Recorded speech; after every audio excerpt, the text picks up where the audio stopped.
Hello అండి, నమస్తే. అందరు బాగున్నారా? నేను మీ శైలజ. మనం సూర్యదేవర రామ్మోహన్ రావు గారు రచించిన వశీకరణ యజ్ఞం నవల చదువుకుంటున్నాం కదా. 3వ భాగంలో ఏం జరిగిందో చూద్దాం. జీవితం క్షణభంగురం అన్నారు. ఆ ఒక్క క్షణమే చావు బ్రతుకులకు కూడా మూలమై ఉంది. పంచభూతాత్మకమైన మానవ శరీరం ఇది. ఏ క్షణంలో ఏం జరుగుతుందో ఈ ప్రపంచంలో ఎవరూ చెప్పలేరు. మనిషి మనిషికి భేదం, కుళ్ళు కుతంత్రాల మధ్య మంచివాళ్ల మనుగడ ప్రశ్నార్థకమవుతోంది. స్వార్థం, ఈర్ష్య, అసూయ, బంధుప్రీతి, నిర్భీతి రోజు రోజుకు వెర్రితలలు వేస్తున్నాయి. కలి ప్రభావం అన్ని వర్గాల ప్రజలని ప్రభావితం చేసి పాపుల సంఖ్యను మరింతగా పెంచుతోంది. మానవ సంబంధాలు క్షణాల్లో తారుమారవుతున్నాయి.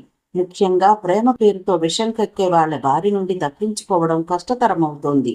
ఈ విషయాలన్నీ ఇప్పుడిప్పుడే బోధపడుతున్నాయి సిద్ధుకి. శారీరక బాధ కన్నా మానసిక వేదన అతడిని మరింతగా కృంగతీస్తోంది. డైరెక్ట్గా ఎవ్వరూ తనతో ఇంకా చెప్పకపోయినా సూచాయిగా వింటున్నాడు. పూతరేకుల్లో తనకు మందు పెట్టారని. తన చేత పూతరేకులు తినిపించింది ఎవరో కాదు, సాక్షాత్తు తను ప్రాణాధికంగా ప్రేమించే తన భార్య సులక్షణ. ఆమె కపట ప్రేమ తనకు తెలియంది కాదు. అలాగని ఎంత ఘాతుకానికి ఒడిగడుతుందా? తననే చంపాలనే దారుణమైన నిర్ణయానికి ఎలా రాగలిగింది? పైకి చెప్పుకోలేడు, లోపల దాచుకోనూ లేడు.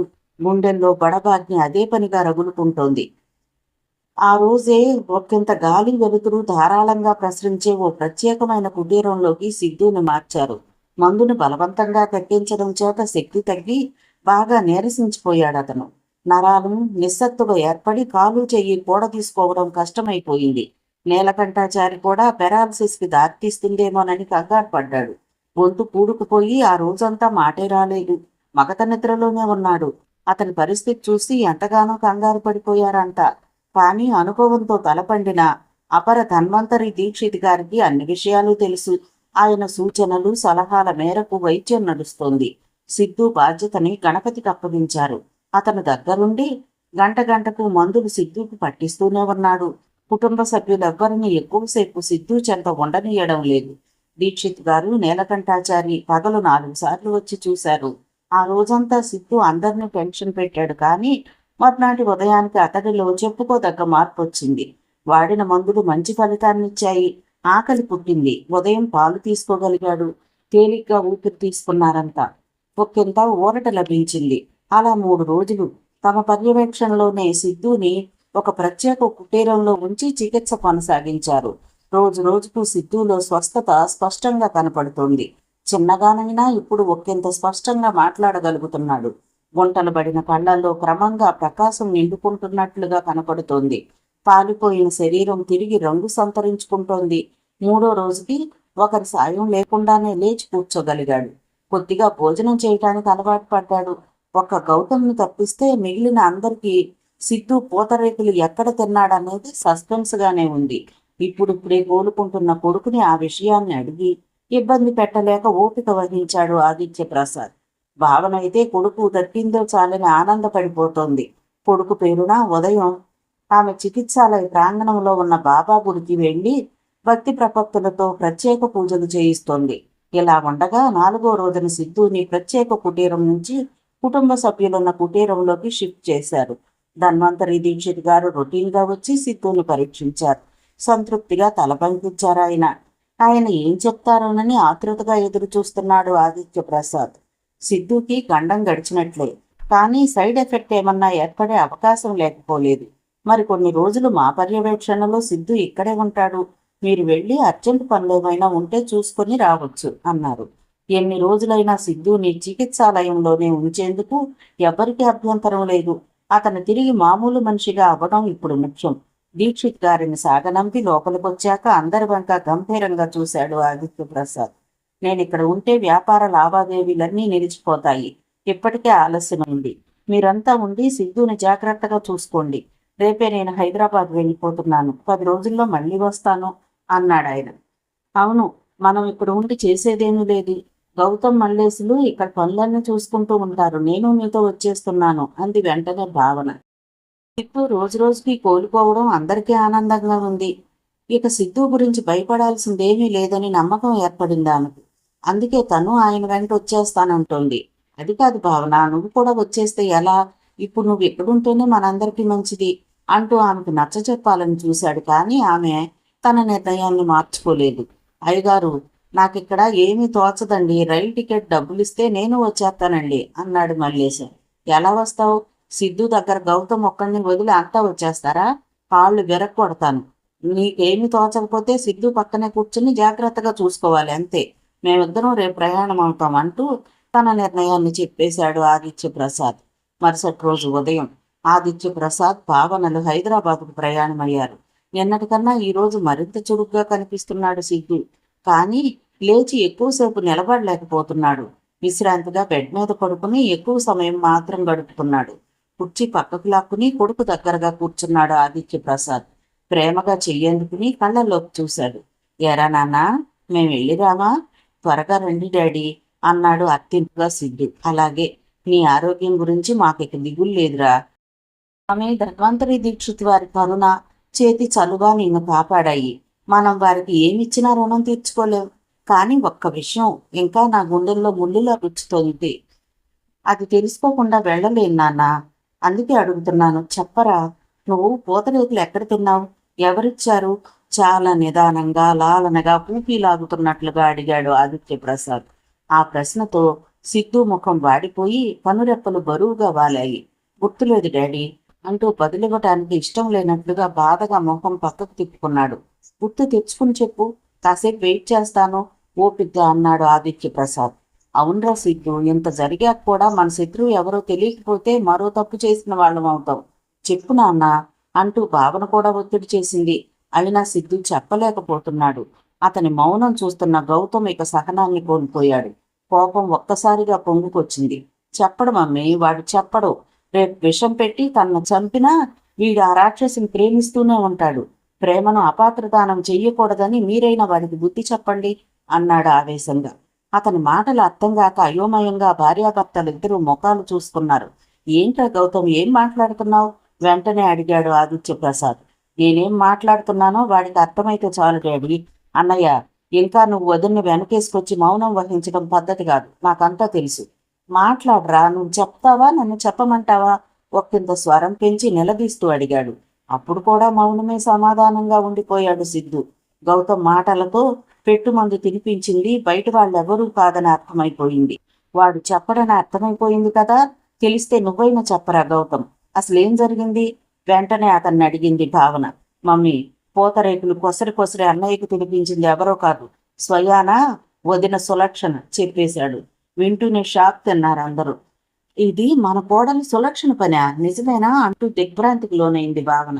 ఆదిత్య ప్రసాద్ ముఖం కోపంతో ఎర్రబడిపోయింది. 2 మాసాల క్రితం ఓ రాత్రి మార్కింగ్ పెన్ను కోసం నేను మేడ మీద ఉన్న డ్రాయింగ్ రూమ్కి వెళ్ళాను. తిరిగి వస్తుంటే అనుకోకుండా అన్నయ్య గదిలో మాటలు వినిపించాయి అంటూ ఆ రోజు తాను విన్నదంతా చెప్పేశాడు గౌతమ్. ఆ మాటలను ఖండించలేదు సిద్ధు. చేసిన వాడిలా మౌనముద్ర వహించాడు. ఆదిత్య ప్రసాద్ ఇక ఈ వ్యవహారాన్ని ఉపేక్షించి లాభం లేదని గ్రహించాడు. కోపాన్ని అదుపు చేసుకున్నాడు. సిద్ధు వంక జాలిగా చూశాడు. నీ భార్య నీకు శత్రువైంది. తడిగుట్టతో గొంతు పోయాలని చూసింది. ఆ పిల్ల ఇంకా నీకు అవసరమా? కూల్గా కొడుకుని ప్రశ్నించాడు ఆదిత్య ప్రసాద్. అవసరమా కాదా అనే మీమాంసలోనే ఇంకా కొట్టుమిట్టాడుతున్నాడు సిద్ధు. అతని కళ్ళ ముందు భార్య సులక్షణ అందమైన ముఖం మెదులుతోంది. ఆమె చేసిన ఘాతుకాన్ని ఇంకా జీర్ణించుకోలేకపోతున్నాడు. ముఖం చూపించలేక చెమర్చిన కళ్ళను తుడుచుకుంటూ అటు తిరిగి మౌనంగా ఉండిపోయాడు. చెప్పరా సిద్ధు, గౌతమ్ అడిగిన దాంట్లో తప్పేమైనా ఉందా? నీ భార్య మీద నీకు ప్రేమ ఉండొచ్చు, కానీ అది మాత్రం అపాత్రదానం కాకూడదు. నీ ప్రేమను గుర్తించని, నిన్ను లెక్క చేయని, నీ మాటకు విలువనివ్వని, నిన్ను వదిలించుకోవాలని చూసే ఒక చదువుకున్న మూర్ఖురాలు నీకు అవసరమా? అదృష్టం బాగుంది కాబట్టి బతికి బయటపడ్డావు. లేకపోతే నీ బ్రతుకు అన్యాయం అయిపోయి ఉండేది. ఆ పిల్ల మన కుటుంబానికి సరిపడదని తెలిసి కూడా నీకోసం ఆమె ఆగడాలన్నీ భరించాం. చాలురా, ఇక చాలు. తన చేతికి మట్టి అంటకుండా నిన్ను మట్టి పెట్టాలని మందు పెట్టిన ఆడది రేపు నిన్ను విషం పెట్టి చంపదని, మనుషుల్ని పెట్టి మర్డర్ చేయించదని నమ్మకం ఉందా నీకు? ఆ పిల్ల మనకు వద్దురా సిద్ధు. అంతకు మించి అందమైన గుణవతి అయిన పిల్లని తెచ్చి నీకు పెళ్లి చేస్తాను, ఏమంటావు అంటూ అడిగాడు ఆయన. డాడీ చెప్పింది విన్నావుగా. తను విడిపోవాలనుకుంది, డైవర్స్ అడిగింది. అప్పుడే ఇచ్చేసుంటే ఈ సమస్య ఉండేది కాదు. మా మాట వినరా అంది భావన. ఇప్పుడు మించిపోయిందేం లేదు, డైవర్స్ ఇచ్చేయి. జస్ట్ కాగితాల మీద సంతకాలు చేసివ్వు, మిగిలింది నేను చూసుకుంటాను ఓపిగ్గా అడిగాడు ఆదిత్య ప్రసాద్. సిద్ధు అవునని గాని కాదని గాని చెప్పకుండా మౌనంగా ఉండిపోయాడు. ఆదిత్య ప్రసాద్ విసిగిపోయాడు. సహనాన్ని పూర్తిగా కోల్పోయాడు. ఓకే, మా అందరికన్నా నీ బాగోగుల గురించి నీకే బాగా తెలుసు. ఎంత జరిగినా ఆ పిల్లనే కావాలనుకుంటే నీ కర్మ, మా చేతుల్లో ఏం లేదు. భావన, పద ఇక్కడి నుండి వెళ్ళిపోదాం అంటూ లేచాడు ఆదిత్య ప్రసాద్. మొత్తానికి ఏమనుకున్నాడో ఏమో గాని అప్పుడు చిన్నగా లేచి కూర్చున్నాడు సిద్ధు. డాడీ, మీ మాట వింటాను, కాగితాల మీద సంతకాలు చేసేస్తాను, తీసుకెళ్ళండి అన్నాడు. దట్స్ గుడ్, కమాన్. నీకేమిట్రా, మగాడివి. ఆడపిల్లకి అంత అహంకారం ఉంటే నీకెంత ఉండాలి? గౌతమ్, నా సూట్ కేసులో కాగితాలంతా తీసుకురా అంటూ తిరిగి కొడుకు పక్కన కూర్చున్నాడు ఆదిత్య ప్రసాద్. గౌతమ్ కాగితాలు అందించాడు. సిద్ధు సంతకాలు చేశాడు. అంతా సంతోషించారు. నౌకర్ మల్లేశం 2 సూట్ కేసులు తలకెత్తుకుని గౌతమ్ వెంట పార్కింగ్లోని వ్యాన్ వద్దకు బయలుదేరాడు. సిద్ధు మొదటిసారిగా కుటీరంలో నుంచి బయటకొచ్చి తల్లిదండ్రులను సాగనంపాడు. ఆదిత్య ప్రసాద్ దంపతులు ధన్వంతరి దీక్షితుల వారి కుటీరానికి వెళ్లి ఆయన ఆశీస్సులు అందుకుని తర్వాత పార్కింగ్లోని ఇన్నోవా వ్యాన్ వద్దకు చేరుకున్నారు. గౌతమ్ వ్యాన్ స్టార్ట్ చేశాడు. ఆదిత్య ప్రసాద్ భావన్లు వెనక్ సీట్లో కూర్చున్నారు. మల్లేశం గౌతమ్ పక్కన కూర్చోబోయాడు. నువ్వెక్కడికి అడిగాడు గౌతమ్. ఎయిర్పోర్ట్కి, లగేజ్ మొయ్యాలి కదా. అదేదో తన బాధ్యత అన్నట్లుగా బదులిచ్చాడు మల్లేశం.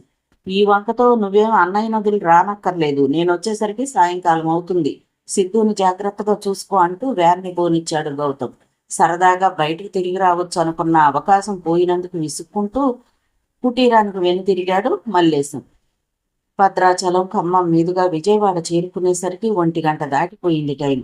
అక్కడ భోంచేసి గన్నవరం ఎయిర్పోర్టుకి చేరుకున్నాడు. ఆదిత్య ప్రసాద్ భావనాలు హైదరాబాద్ ఫ్లైట్ ఎక్కేసరికి 4 అయింది. ఫ్లైట్ బయలుదేరి వెళ్లే వరకు అక్కడే ఉన్నాడు గౌతమ్. అతనికి చాలా సంతోషంగా ఉంది ఇప్పుడు.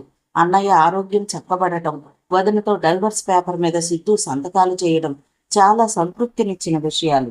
మమ్మీ డాడీ చాలా ఆనందపడ్డారు. అంతకన్నా ఏం కావాలి? ఫ్లైట్ కనుమరుగు కాగానే ఇన్నోవా స్టార్ట్ చేసి తిరిగి ప్రయాణమయ్యాడు. గౌతమ్ విజయవాడ దాటాక ఉన్నట్టుండి తాను ప్రాణాధికంగా ప్రేమించే అవ్యక్త గుర్తుకొచ్చింది. ఎలా ఉందో ఏమిటో. దివాకర్కి ఫోన్ చేసి కూడా 1 వారం రోజులు దాటింది. గొడవ చేస్తాడు. అగ్నిగుండం నుంచి ఫోన్ వస్తు లేదు. అటవీ ప్రాంతంలో సెల్ ఫోన్ కవరేజ్ లేదు. వద్ద శాటిలైట్ ఫోన్ అయితే ఉంది కానీ ఆయన స్విచ్ ఆఫ్ చేసి ఉంచాడు. తను తీసుకుని ఫోన్ చేయటం బాగుండదని ఊరుకున్నాడు.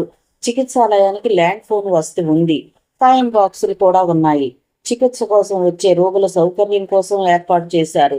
ల్యాండ్ లైన్ నుంచి చేస్తే ఎక్కడి నుంచి ఫోన్ చేసింది తెలిసిపోతుందని ఎవరికి ఫోన్ చేయలేదు. వ్యాన్ గొల్లపూడి చేరుకునేసరికి 5:30 దాటింది సమయం.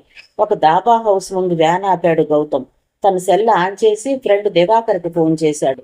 వెంటనే లైన్లోకి వచ్చాడు దివాకర్. బుద్ధుందా? 1 వారం రోజులు నాకు ఫోన్ చేయకుండా ఎలా ఉన్నావు? నువ్వు అసలు నా ఫ్రెండ్వేనా అంటూ దండకం మొదలెట్టేశాడు.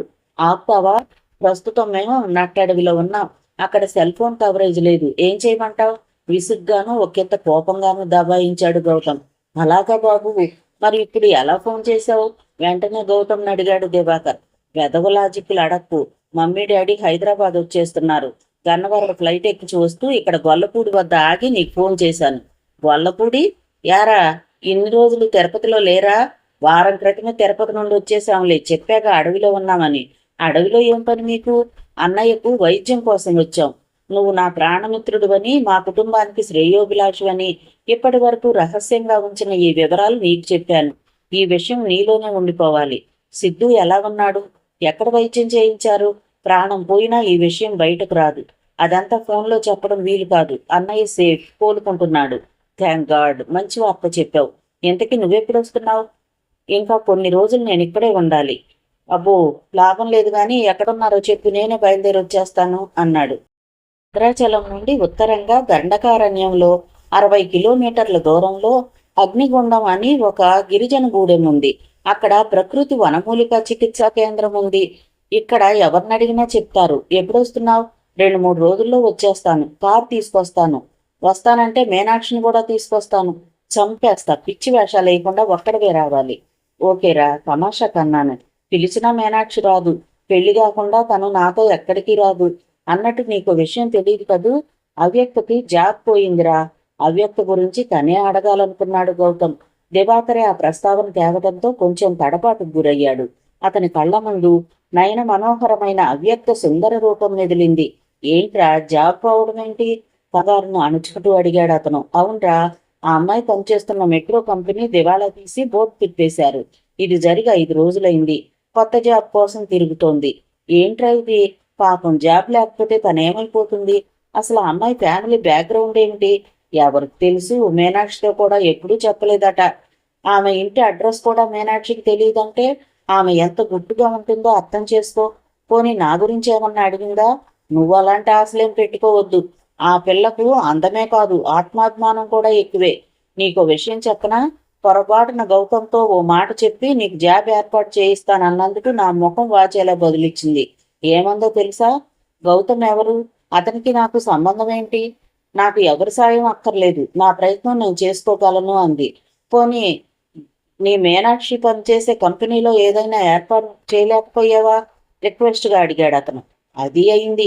అక్కడ వేకెన్సీలు లేవురా బాబు. మీనాక్షి చాలా బాధపడింది. ఏం చేస్తాం? నువ్వు హైదరాబాద్ వచ్చాక ఏదో ఒక ఏర్పాటు చేద్దాం. దివాకర్ మాటలు విని బాధగా కళ్ళు మూసుకున్నాడు గౌతమ్. ఎంత విచిత్రమైన లోకం! కోటీశ్వరుడు బాయ్ ఫ్రెండ్గా దొరికితే చాలని వెంపర్లాడే యువతులున్న ఈ రోజుల్లో అవ్యక్త లాంటి స్వాభిమానం గల యువతులు ఇంకా ఉన్నారంటే ఆశ్చర్యం వేస్తుంది. అసలు తను ఆమెలోని ఈ పొగరు, ఈ టెక్కు చూసే కదా ఇష్టపడింది. ఆమెలోని స్వాభిమానం గురించి తప్పుగా అనుకుంటే ఎలా? 1 కాదు, 2 కాదు, 6 మాసాలుగా ఇప్పటికీ ఆమె తనకు అర్థం కాకుండానే మిగిలిపోయింది. ఆమెకు డబ్బున్న వాళ్ళంటే గెట్టదా? తను మోసం చేస్తాడని భయమా? లేక తనలో ఆమెకేదన్నా నచ్చలేదా? ఏమీ అర్థం కావడం లేదు. మనసు విప్పి మాట్లాడితే కదా తెలిసేది. ఆమె చెప్పదు, తనని చెప్పనివ్వదు. గౌతమ్, ఒరే గౌతమ్! ఫోన్లోనే అరుస్తున్నాడు దివాకర్. ఆలోచనల్లోండి బయటపడి చిన్నగా నిట్టూర్చాడు గౌతమ్. ఓకేరా, 1-2 రోజుల్లో నువ్వు వస్తున్నావు కదా అడిగాడు. వస్తున్నా గాని నువ్వేంటి ఉన్నట్టుండి సైలెంట్ అయిపోయావు? అవ్యక్తి గురించి బాధపడుతున్నావా? ఓకే, నువ్వు త్వరగా రావాలి. వస్తాను. నువ్వు మాత్రం ఎక్కువగా ఆ అమ్మాయిని గురించి ఆలోచించుకు. అలాగే అని చెప్పి లైన్ కట్ చేశాడు గౌతమ్. సెల్ స్విచ్ ఆఫ్ చేసి పక్కన పడేశాడు. అవ్యక్త గురించి ఎక్కువగా ఆలోచించకు అంటాడు దివాకర్. ఆలోచించకుండా తను ఎలా ఉండగలడు? అవ్యక్తను చూస్తే అర్థమవుతుంది. కొందరు అమ్మాయిల్లా ఆమె కాలక్షేపం కోసం ఉద్యోగం చేయడం లేదు. ఆమెకు ఉద్యోగం అవసరం. ఆర్థికంగా స్థిరపడిన కుటుంబంలో అమ్మాయి కాదామె. బాధ్యతలు తెలిసిన యువతి. ఇప్పుడు ఎలా ఉందో ఏమిటో. ప్రేమ అనేది ఎందుకు పుడుతుందో, ఎలా పుడుతుందో తెలియదు గాని ప్రేమించడం ఆరంభించాక మనసు కుదురుగా ఉండదు. సిద్ధు ఆరోగ్యం కంగారు పుట్టించడంతో కొద్ది రోజులుగా లేదు గాని అంతకుముందు ఆమెను కలవను క్షణం ఉండేది కాదు. ఇప్పుడు సిద్ధు ఆరోగ్యం తేరుకోవడం, మమ్మీ డాడీ హైదరాబాద్ వెళ్ళిపోవడంతో తిరిగి అవ్యక్త మీద ఆలోచనలు ముసురుకుంటున్నాయి. అప్పటికి చీకటి పడింది. మరో 15 గంట తర్వాత అక్కడి నుండి బయలుదేరాడు. సరిగ్గా రాత్రి 9 గంటలకు ఇన్నోవా చికిత్సాలయానికి చేరుకుంది. పార్కింగ్ లో ఉంచి లాక్ చేసి తమ కుటీరానికి చేరుకునేసరికి గణపతి ఎదురయ్యాడు. సిద్ధుకి ఎలా ఉందోనని కంగారు పడ్డాడు గౌతమ్. గణపతి, అన్నయ్యకి ఎలా ఉంది? గాబరాగా అడిగాడు. అన్నయ్య బానే ఉన్నాడు, మీ నౌకర్కే బాగలేదు అన్నాడు గణపతి. మల్లేశానికేమైంది? ఏమవుతుంది? నిష బాగా తలకెక్కుతుంది. పక్కన అగ్నిగుండం గూడెంలోకి వెళ్లి సాయంకాలం విప్పసార తెచ్చుకున్నట్టున్నాడు. అది పూర్తిగా పట్టించి 6:00 శృతిలో కురుక్షేత్రంలో పద్యాలు పాడుతున్నాడు చెప్పాడు. Oh my God! వాడికి అప్పుడప్పుడు మందు కొట్టే అలవాటు ఉంది. విప్పసార ఫారెన్ సరుకు లాంటిది. తాగినప్పుడు ఏమీ ఉండదు, ఆ తర్వాత కింద మీద తిరగేస్తుంది. అది తెలియక ఓవర్గా తాగేసినట్టున్నాడు ముసలాడు. మందు మింగించి నిద్ర కూర్చొస్తున్నాను. వాడిని కంట్రోల్లో ఉంచు. గురువు గారికి తెలిస్తే ముందు వాడిని ఊరికి పంపించేయమంటారు అంటూ గణపతి వెళ్ళిపోయాడు. నిస్పృహగా అనిపించి కాటేజ్ బయటే లాన్లో కూలబడ్డాడు గౌతమ్. ఓ పక్క సిద్ధు తన కేటాయించిన కుటీరంలో స్వస్థత చేకూరడంతో గాఢ నిద్రలోకి జారుకున్నాడు. మరో పక్క ఆశ్రమం రాత్రి 10 గంటలవుతుండగా నిశ్శబ్దంలోకి జారిపోతోంది. సరిగ్గా 10 గంటలకు యథావిధిగా దివోదాస ధన్వంతరి దీక్షిత్ గారి ప్రసంగం మొదలైంది. అరుదైన అపురూపమైన మూలికల్ని సేకరించడం కష్టసాధ్యమైన పని. మనిషి 2000 సంవత్సరాల కాలం వెనక్కి వెళితే ఆ కాలంలో ఇప్పటిలా మెడికల్ షాపులు లేవు. ఆయుర్వేద మూలికలు అమ్మే షాపులు లేవు. ఇప్పుడు రెడీమేడ్గా ఆయుర్వేద షాపుల్లో మనకు లభించినట్లు ఆ కాలంలో లభించే అవకాశమూ లేదు. వైద్యుడే స్వయంగా మూలికలను సేకరించి ఆయా మందులు తయారు చేసుకోవాలి. మూలికలు సేకరించడంలోనూ మందులు తయారు చేయడంలోనూ శిష్యులు సాయపడేవాళ్లు. విధంగా శిష్యులు శిక్షణ పొంది వైద్యం చేయడంలో అనుభవాన్ని సంపాదించుకునేవాళ్ళు. ఓషధి మొక్కల్లో తలమానికమైనది సంజీవిని మొక్క. ఆ మొక్క సర్వరోగ నివారిణి మాత్రమే కాదు, మృతుల్ని సైతం బ్రతికించగల శక్తివంతమైనది. ఆ మొక్క ప్రసక్తి రామాయణంలో కనిపిస్తుంది. రామరావణ యుద్ధం జరుగుతోంది. రావణాసురుడి కొడుకు మేఘనాథుడు వేసిన బాణం దెబ్బకి లక్ష్మణస్వామి మూర్ఛపోయాడు. హా లక్ష్మణ అంటూ శ్రీరామచంద్రమూర్తి చింతాక్రాంతుడయ్యాడు. వానర సేనలు తల్లడిల్లాయి. లక్ష్మణుణ్ణి బ్రతికించుకోవడానికి సంజీవిని తేవడం తప్ప మరో మార్గం లేదన్నారు వైద్యులు. ఆ మొక్క స్వయం ప్రకాశమై ఉంటుందని కూడా చెప్పారు. సంజీవిని తెచ్చేందుకు ఆంజనేయ స్వామి గగన మార్గాన హిమాలయాలకు చేరుకున్నాడు. సంజీవిని పర్వతం మీద గాలించాడు. అక్కడ స్వయం ప్రకాశకం కలిగిన అనేక మొక్కలు కనిపించాయి. వాటిలో ఏది సంజీవినో తెలుసుకోలేక చివరకు ఆ పర్వతాన్ని పెకిలించి అరచేతిలో ఉంచుకుని గగన మార్గాన లంకకు తీసుకొచ్చాడు. వైద్యులు సంజీవిని తీసుకుని లక్ష్మణుల్ని బ్రతికించారు. ఆ సంజీవిని పర్వతాన్ని తిరిగి తీసుకెళ్లి హిమాలయాల్లో యథాస్థానంలో ఉంచి వచ్చాడు హనుమాన్. చెప్పడం ఆపారు కొద్ది క్షణాలు. సాక్షాత్తు ఆ బ్రహ్మదేవుడే దిగివచ్చి ఆయుర్వేదం గురించి, మన శరీర రుగ్మతల గురించి బోధిస్తున్నట్లుగా అనుభూతి చెందుతున్నారు ఆశ్రమవాసులంతా. స్వరుడు భూమి, నీరు, అగ్ని, వాయువు, ఆకాశములను పంచభూతాలుగా సృష్టించి వాటిని ప్రపంచానికి మూలంగా ఏర్పరిచి వాటితోనే జీవరాశులను నిర్మించాడు. మన శరీరం పంచభూతాలచే ఏర్పడటం వలన గాలి, నీరు, ఆహారం అత్యవసరం. వాటిని సక్రమంగా వేళకు అమర్చితే శరీరానికి పుష్టి, మనసుకు సంతోషము కలుగుతుంది. అందువలన ఇహపర సుఖాలు లభిస్తాయి. సమయానికి ఆహారం తీసుకోకపోతే శరీరానికి బలం తగ్గడమే కాక అనేక రోగాలతో అకాల మరణం కూడా సంభవిస్తుంది. కనుకనే అన్ని పనులు చేయుటకు శరీర ఆరోగ్యం ప్రధానమైనది. అటువంటి ఆరోగ్యానికి ఏమేం కావాలి? పీల్చుటకు గాలి, తాగేందుకు నీరు, తినటానికి ఆహారం అవసరం, కట్టుకోవటానికి శుభ్రమైన దుస్తులుండాలి. అన్నిటికన్నా ప్రధానమైనది నిద్ర. మనం నివసించే గృహం కూడా శుభ్రంగా ఉండాలి. వీటిలో ఏ లోపాలున్నా ఆరోగ్యానికి అనుకూలం కావు. అన్నము, నీళ్లు లేక కొంతకాలం బ్రతకగలం, కానీ గాలి లేకపోతే కొన్ని నిమిషాలైనా ఉండలేం. పుట్టినప్పటి నుంచి చనిపోయే వరకు మేలుకొని ఉన్నా, నిద్రపోతున్నా మనం చేసే పని ఒక్కటే, అదే గాలిని పీల్చటం, వదలటం. మనం బ్రతకటానికి గాలి చాలా ముఖ్యమైనది. గాలి మన కంటికి కనిపించదు, అది వీస్తున్నట్లు స్పర్శ ద్వారా మనకు తెలుస్తుంది. కొన్ని సమయాలలో గాలి కొద్దిగాను, మరికొన్ని సమయాలలో ఉధృతంగాను వీస్తుంది. సముద్రం మొత్తం నీటితో ఉన్నట్లు మనం నివసించే భూమి మొత్తం గాలితో నిండి ఉంటుంది. భూమి అంతటా వ్యాపించి ఉన్న దట్టమైన గాలి, అడుగున సముద్రంలో చేపలున్నట్లు మనం భూమిపై ఉంటున్నాం. నీటి నుండి చేపలను వెలికి తీస్తే అవి చనిపోయినట్లు, గాలి నుండి మనల్ని విడదీసినట్లయితే మనం బ్రతకలేం.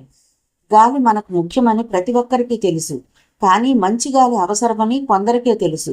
కొన్ని ప్రదేశాల నుండి వెలువడే గాలి మంచిగాను, మరికొన్ని ప్రదేశాలలో వెలువడే గాలి చెడ్డగాను ఉంటుంది.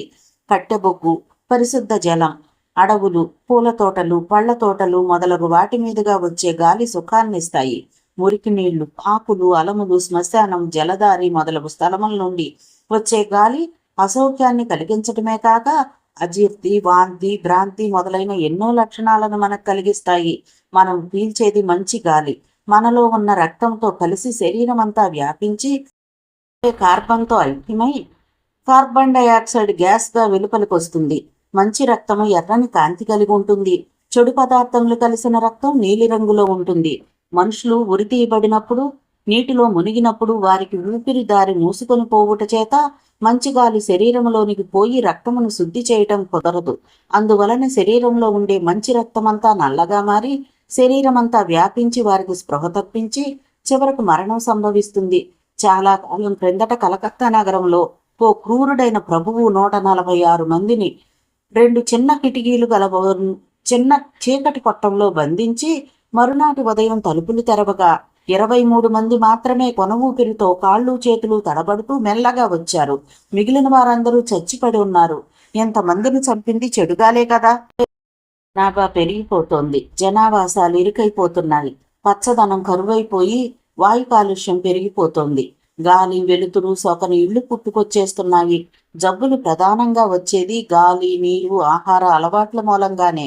వంశపారంపర్యం, శారీరక శ్రమ లేకపోవడం ఆ తరువాతి వరుసలోకి వస్తాయి.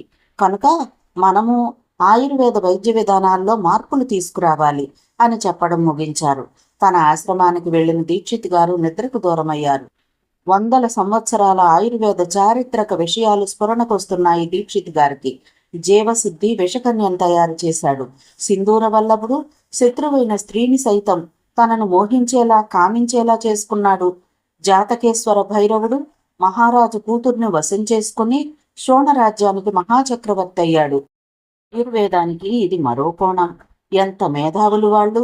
మానవ ఆరోగ్యం, మనుషుల్ని వశం చేసుకోవడం రెండు భిన్నమైన ధృవాలు. ఆలోచిస్తూనే నిద్రలోకి జారుకున్నారు దీక్షితులు గారు. గౌతమ్ కుటీరంలోకి ప్రవేశించి తలుపు మూసి గడపెట్టాడు. మంచం మీద ప్రశాంతంగా నిద్రపోతున్నాడు సిద్ధు. చాప మీద మత్తుగా పడుకున్నాడు మల్లేశం. నైట్ డ్రెస్ వేసుకుని ట్యూబ్ లైట్ తీసేసి బెడ్ లైట్ వేశాడు.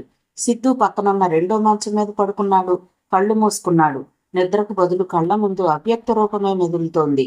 వద్దనుకున్నా ఆమె జ్ఞాపకాలు ముసురుకుంటున్నాయి. ఆమెతో తొలి పరిచయం ఇప్పటికీ మరచిపోలేని ఒక మధురానుభూతి తనకి. దివాకర్ మీనాక్షి అనే అమ్మాయిని లవ్ చేస్తున్నాడని తనకు తెలుసు. కానీ ఆమెను తను చూడలేదు. ఆమెను పరిచయం చేయడం కోసమే ఆ రోజు వాడెక్కడికోనని చెప్పి తనను కారులోకి బయలుదేరదీశాడు. ఆ సంఘటన కళ్ళ ముందు మెదిలింది. ఏరా దివా, మనం ఎక్కడికి వెళ్తున్నాం? ఇప్పుడన్నా చెప్తావా? కారు నడుపుతున్న గౌతమ్ విసుగ్గా అడిగాడు. సిటీ వీధుల్లో మెత్తగా పరుగు తీస్తోంది ఆ కారు. సీరియస్ గా చూశాడు పక్కనున్న దివాకర్. ఎక్కడ ఆపాలో నేను చెప్తా కదా, తొందర ఎందుకు? ఇప్పుడు చెప్తావా లేదా? చెప్తే థ్రిల్ ఏముంటుంది? ఇది కరెక్ట్. నిన్ను అక్కడ దించేసి నేను వెళ్ళిపోతా. చాలా థ్రిల్లింగ్గా ఉంటుంది కదూ అన్నాడు అతను. ఓరి దేవుడు, ఇలాంటి పాడ ఆలోచనలు వస్తున్నాయేంట్రా నీకు? త్వరగా పోనీరా బాబు. అవతల మీనాక్షి నా కోసం ఎదురు చూస్తూ ఉంటుంది అంటూ పొరపాటున అసలు విషయం చెప్పేసి చటుక్కుని నాలుగు ఖర్చుకున్నాడు. అతను భయపడినట్లే అయింది. సడన్ గా కారు పక్కకు తీసి ఆపేశాడు గౌతమ్. నీ లవర్ని కలవడానికి నా కారు దొరికిందా? దిగరా అన్నాడు సీరియస్ గా. దిగను. దిగుతావా బయటికి తోసేయను. ఇలా మధ్యలో దించేయడం సంస్కారం కాదు. నాకు సంస్కారం లేదులే. ముందు నువ్వు కారు దిగు. నా మీనాక్షికి నా బెస్ట్ ఫ్రెండ్ని పరిచయం చేద్దామని ఈ ప్రోగ్రాం. ఇది తప్ప? ఖచ్చితంగా తప్పే. ఈ పరిచయాలు నాకు నచ్చవు, తెలుసు కదా. నీ లవరు నీ ఇష్టం. దిగి ఆటోలో వెళ్ళిపో. ఓకే, నచ్చకపోతే నువ్వు కారులో కూర్చో, నేను వెళ్ళి మాట్లాడొచ్చేస్తా. వెంటనే వచ్చేస్తాను ప్లీజ్ గౌతమ్. దివాకర్ బతిమాలుకోక తప్పలేదు. విసుగ్గా చూశాడు గౌతమ్. నీకు 2 నిమిషాలు టైం ఇస్తున్నా. ఆ అమ్మాయితో మాట్లాడొచ్చేయాలి, లేదంటే నా దారిని నేను వెళ్ళిపోతాను. ఓకేనా అడిగాడు. ఓకే, చెప్పక చస్తానా? పద అన్నాడు దివాకర్. తిరిగి బయలుదేరింది కారు.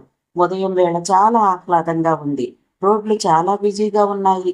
కారు మలక్పేట ఏరియాలోకి ఎంటర్ అయింది. మీనాక్షితో ఎంతకాలంగా పరిచయం అడిగాడు గౌతమ్ ఆసక్తిగా. జస్ట్ 3 months చెప్పాడు దివాకర్. ఏం జోప్రా బాబు, 3 మాసాల పరిచయంలోనే మీ ఇద్దరు ప్రేమలో పడిపోయారా? యా, పరిచయమైన వారం రోజులకే మీనాక్షిని లవ్లో పడేశాను తెలుసా చెప్పాడు గర్వంగా. అంతకాటి ప్రేమ? చాలా అంటూ కళ్ళెగరేశాడు. అబ్బో, ఈ 3 మాసాల్లో నీ ప్రేమ కోసం ఎంత ఖర్చు చేసావేంటి నవ్వుతూ అడిగాడు. 25, నోను సుమారు 30,000. బిచ్చగాడికి ₹1 విదిలించడానికే సందేహించే పిసినారివి. ముక్కు మొహం తెలియని ఓ ఆడపిల్ల కోసం 30,000 ఖర్చు చేస్తావా? స్టూపిడ్. ఇతగాడు లవ్ చేసిన అమ్మాయి ఒక్కటేనా? ఉడుక్కుంటూ దబాయించాడు దివాకర్. తేడా ఏంట్రా నిలదీశాడు గౌతమ్. లవ్లో తేడా పాడాలు ఉండవు బాబు. నువ్వు కూడా ప్రేమలో పడితే అప్పుడు అర్థమవుతుంది. ప్రేమించుకున్న వాళ్ళు నీది నాది అని ఆలోచించరు. ఎవరి దగ్గరుంటే వాళ్ళు ఖర్చు పెట్టేస్తారు. ఉత్తిన ప్రేమిస్తే సరిపోద్దా? సినిమాలు, షికార్లు, ప్రజెంటేషన్లు ఎన్నుంటాయి. అబ్బో, ప్రేమిస్తే ఎంత ఖర్చు పెట్టాలన్నమాట. ఇదంతా దుబారా అనిపించడం లేదు పట్టుకున్నాడు దివాకర్. ఇది దుబారా ఏంట్రా బాబు, నాకు అర్థం కావడం లేదు అన్నాడు ఆనందం తాగినట్టుగా ముఖం పెట్టి. నీకు అర్థం కాదులే. ఆడది పుట్టిందే మగాడిని పీల్చి పిప్పి చేయడానికి. పిక్ పాకెటర్ మన జేబు పోసి పర్సు మాత్రమే కొట్టేస్తాడు. ఈ ప్రేమించిన అమ్మాయిలు ముందు మన మనసును దోచేస్తారు, ఆ తర్వాత జేబు పర్సు. ఇదంతా ఎందుకొచ్చిన లవ్రా ఫూల్. నీకు దండవరా బాబు. నువ్వెవరిని ప్రేమించుకో, కావాలంటే బ్రహ్మచారిగానే ఉండిపో అంటూ అతని వైపు తిరిగి దండం పెట్టేశాడు దివాకర్. ఓకే, అనవసరంగా ఫీల్ అయిపోకు. నీ కర్మను తప్పించడం నా తరం కాదు. ఏదో ఫ్రెండు అని 4 మంచి మాటలు చెప్పానంతే. అతని వాదనను సమర్థించుకున్నాడు. నీ మంచి మాటలకి నా డబుల్ థ్యాంక్స్ రా. అదిగో వచ్చేసాం. ఆ బస్ స్టాప్ యువతలుగా కారాపు. ఓకే, కారాపి నేను వస్తాలే, నువ్వు మాత్రం రాకు. నీ మాటలు వింటే మీనాక్షి నన్ను అసహ్యించుకుంటుంది. నువ్వు కారులోనే కూర్చో. నవ్వుతూ బస్టాప్ కొంచెం యువతలుగా కారాపాడు గౌతమ్. మలక్పేట మెయిన్ ఏరియాలో బస్టాప్ అది. అక్కడ 10 మంది వరకు బస్ కోసం వెయిట్ చేస్తున్నారు. గౌతమ్ అటే చూస్తున్నాడు. నీలం రంగు చుట్టీదార్, చేతిలో ఫైలుతో ఒక అమ్మాయి అక్కడ ఉంది. దివాకర్ సరాసరి ఆమె వద్దకు వెళ్లడం చూసి మీనాక్షి ఆమెనని ఊహించాడు. పర్వాలేదు, ఈడుతోడు బాగుంది అనిపించింది. చూడ్డానికి చక్కగానే ఉంది మీనాక్షి. దివాకర్ని కోపంగా ఏదో అడుగుతోందామె. వాడు తన కారును చూపిస్తూ ఏదో వివరణిస్తున్నాడు. అరమూత కళ్ళతో సీటుకి జారబడి ఏదో పాట వింటున్న గౌతమ్ ఉన్నట్టుండి ఉలిక్కిపడ్డాడు. గుండెల్లో ఏదో తెలియని అలజడి. ఏమైంది తనకు? లేచి సరిగ్గా కూర్చుంటూ యథాలాపంగా వ్యూ మిర్రర్లో చూశాడు. అంతే, రెక్కలు వాల్చడం మర్చిపోయాడు. ఓ మై గాడ్, నిజంగా ఓ పారిజాతం దివి నుండి దిగి వస్తుందా అనుకున్నాడు. చటుక్కున తల తిప్పి వెనక్కి చూశాడు. సుమారు 23 ఏళ్ల యువతి. ముఖం మీద వాలుతున్న ముంగురుల్ని సవరించుకుంటూ హంసలో నడిచొస్తోంది. అందానికే మరులూరించే అపురూప సౌందర్యం.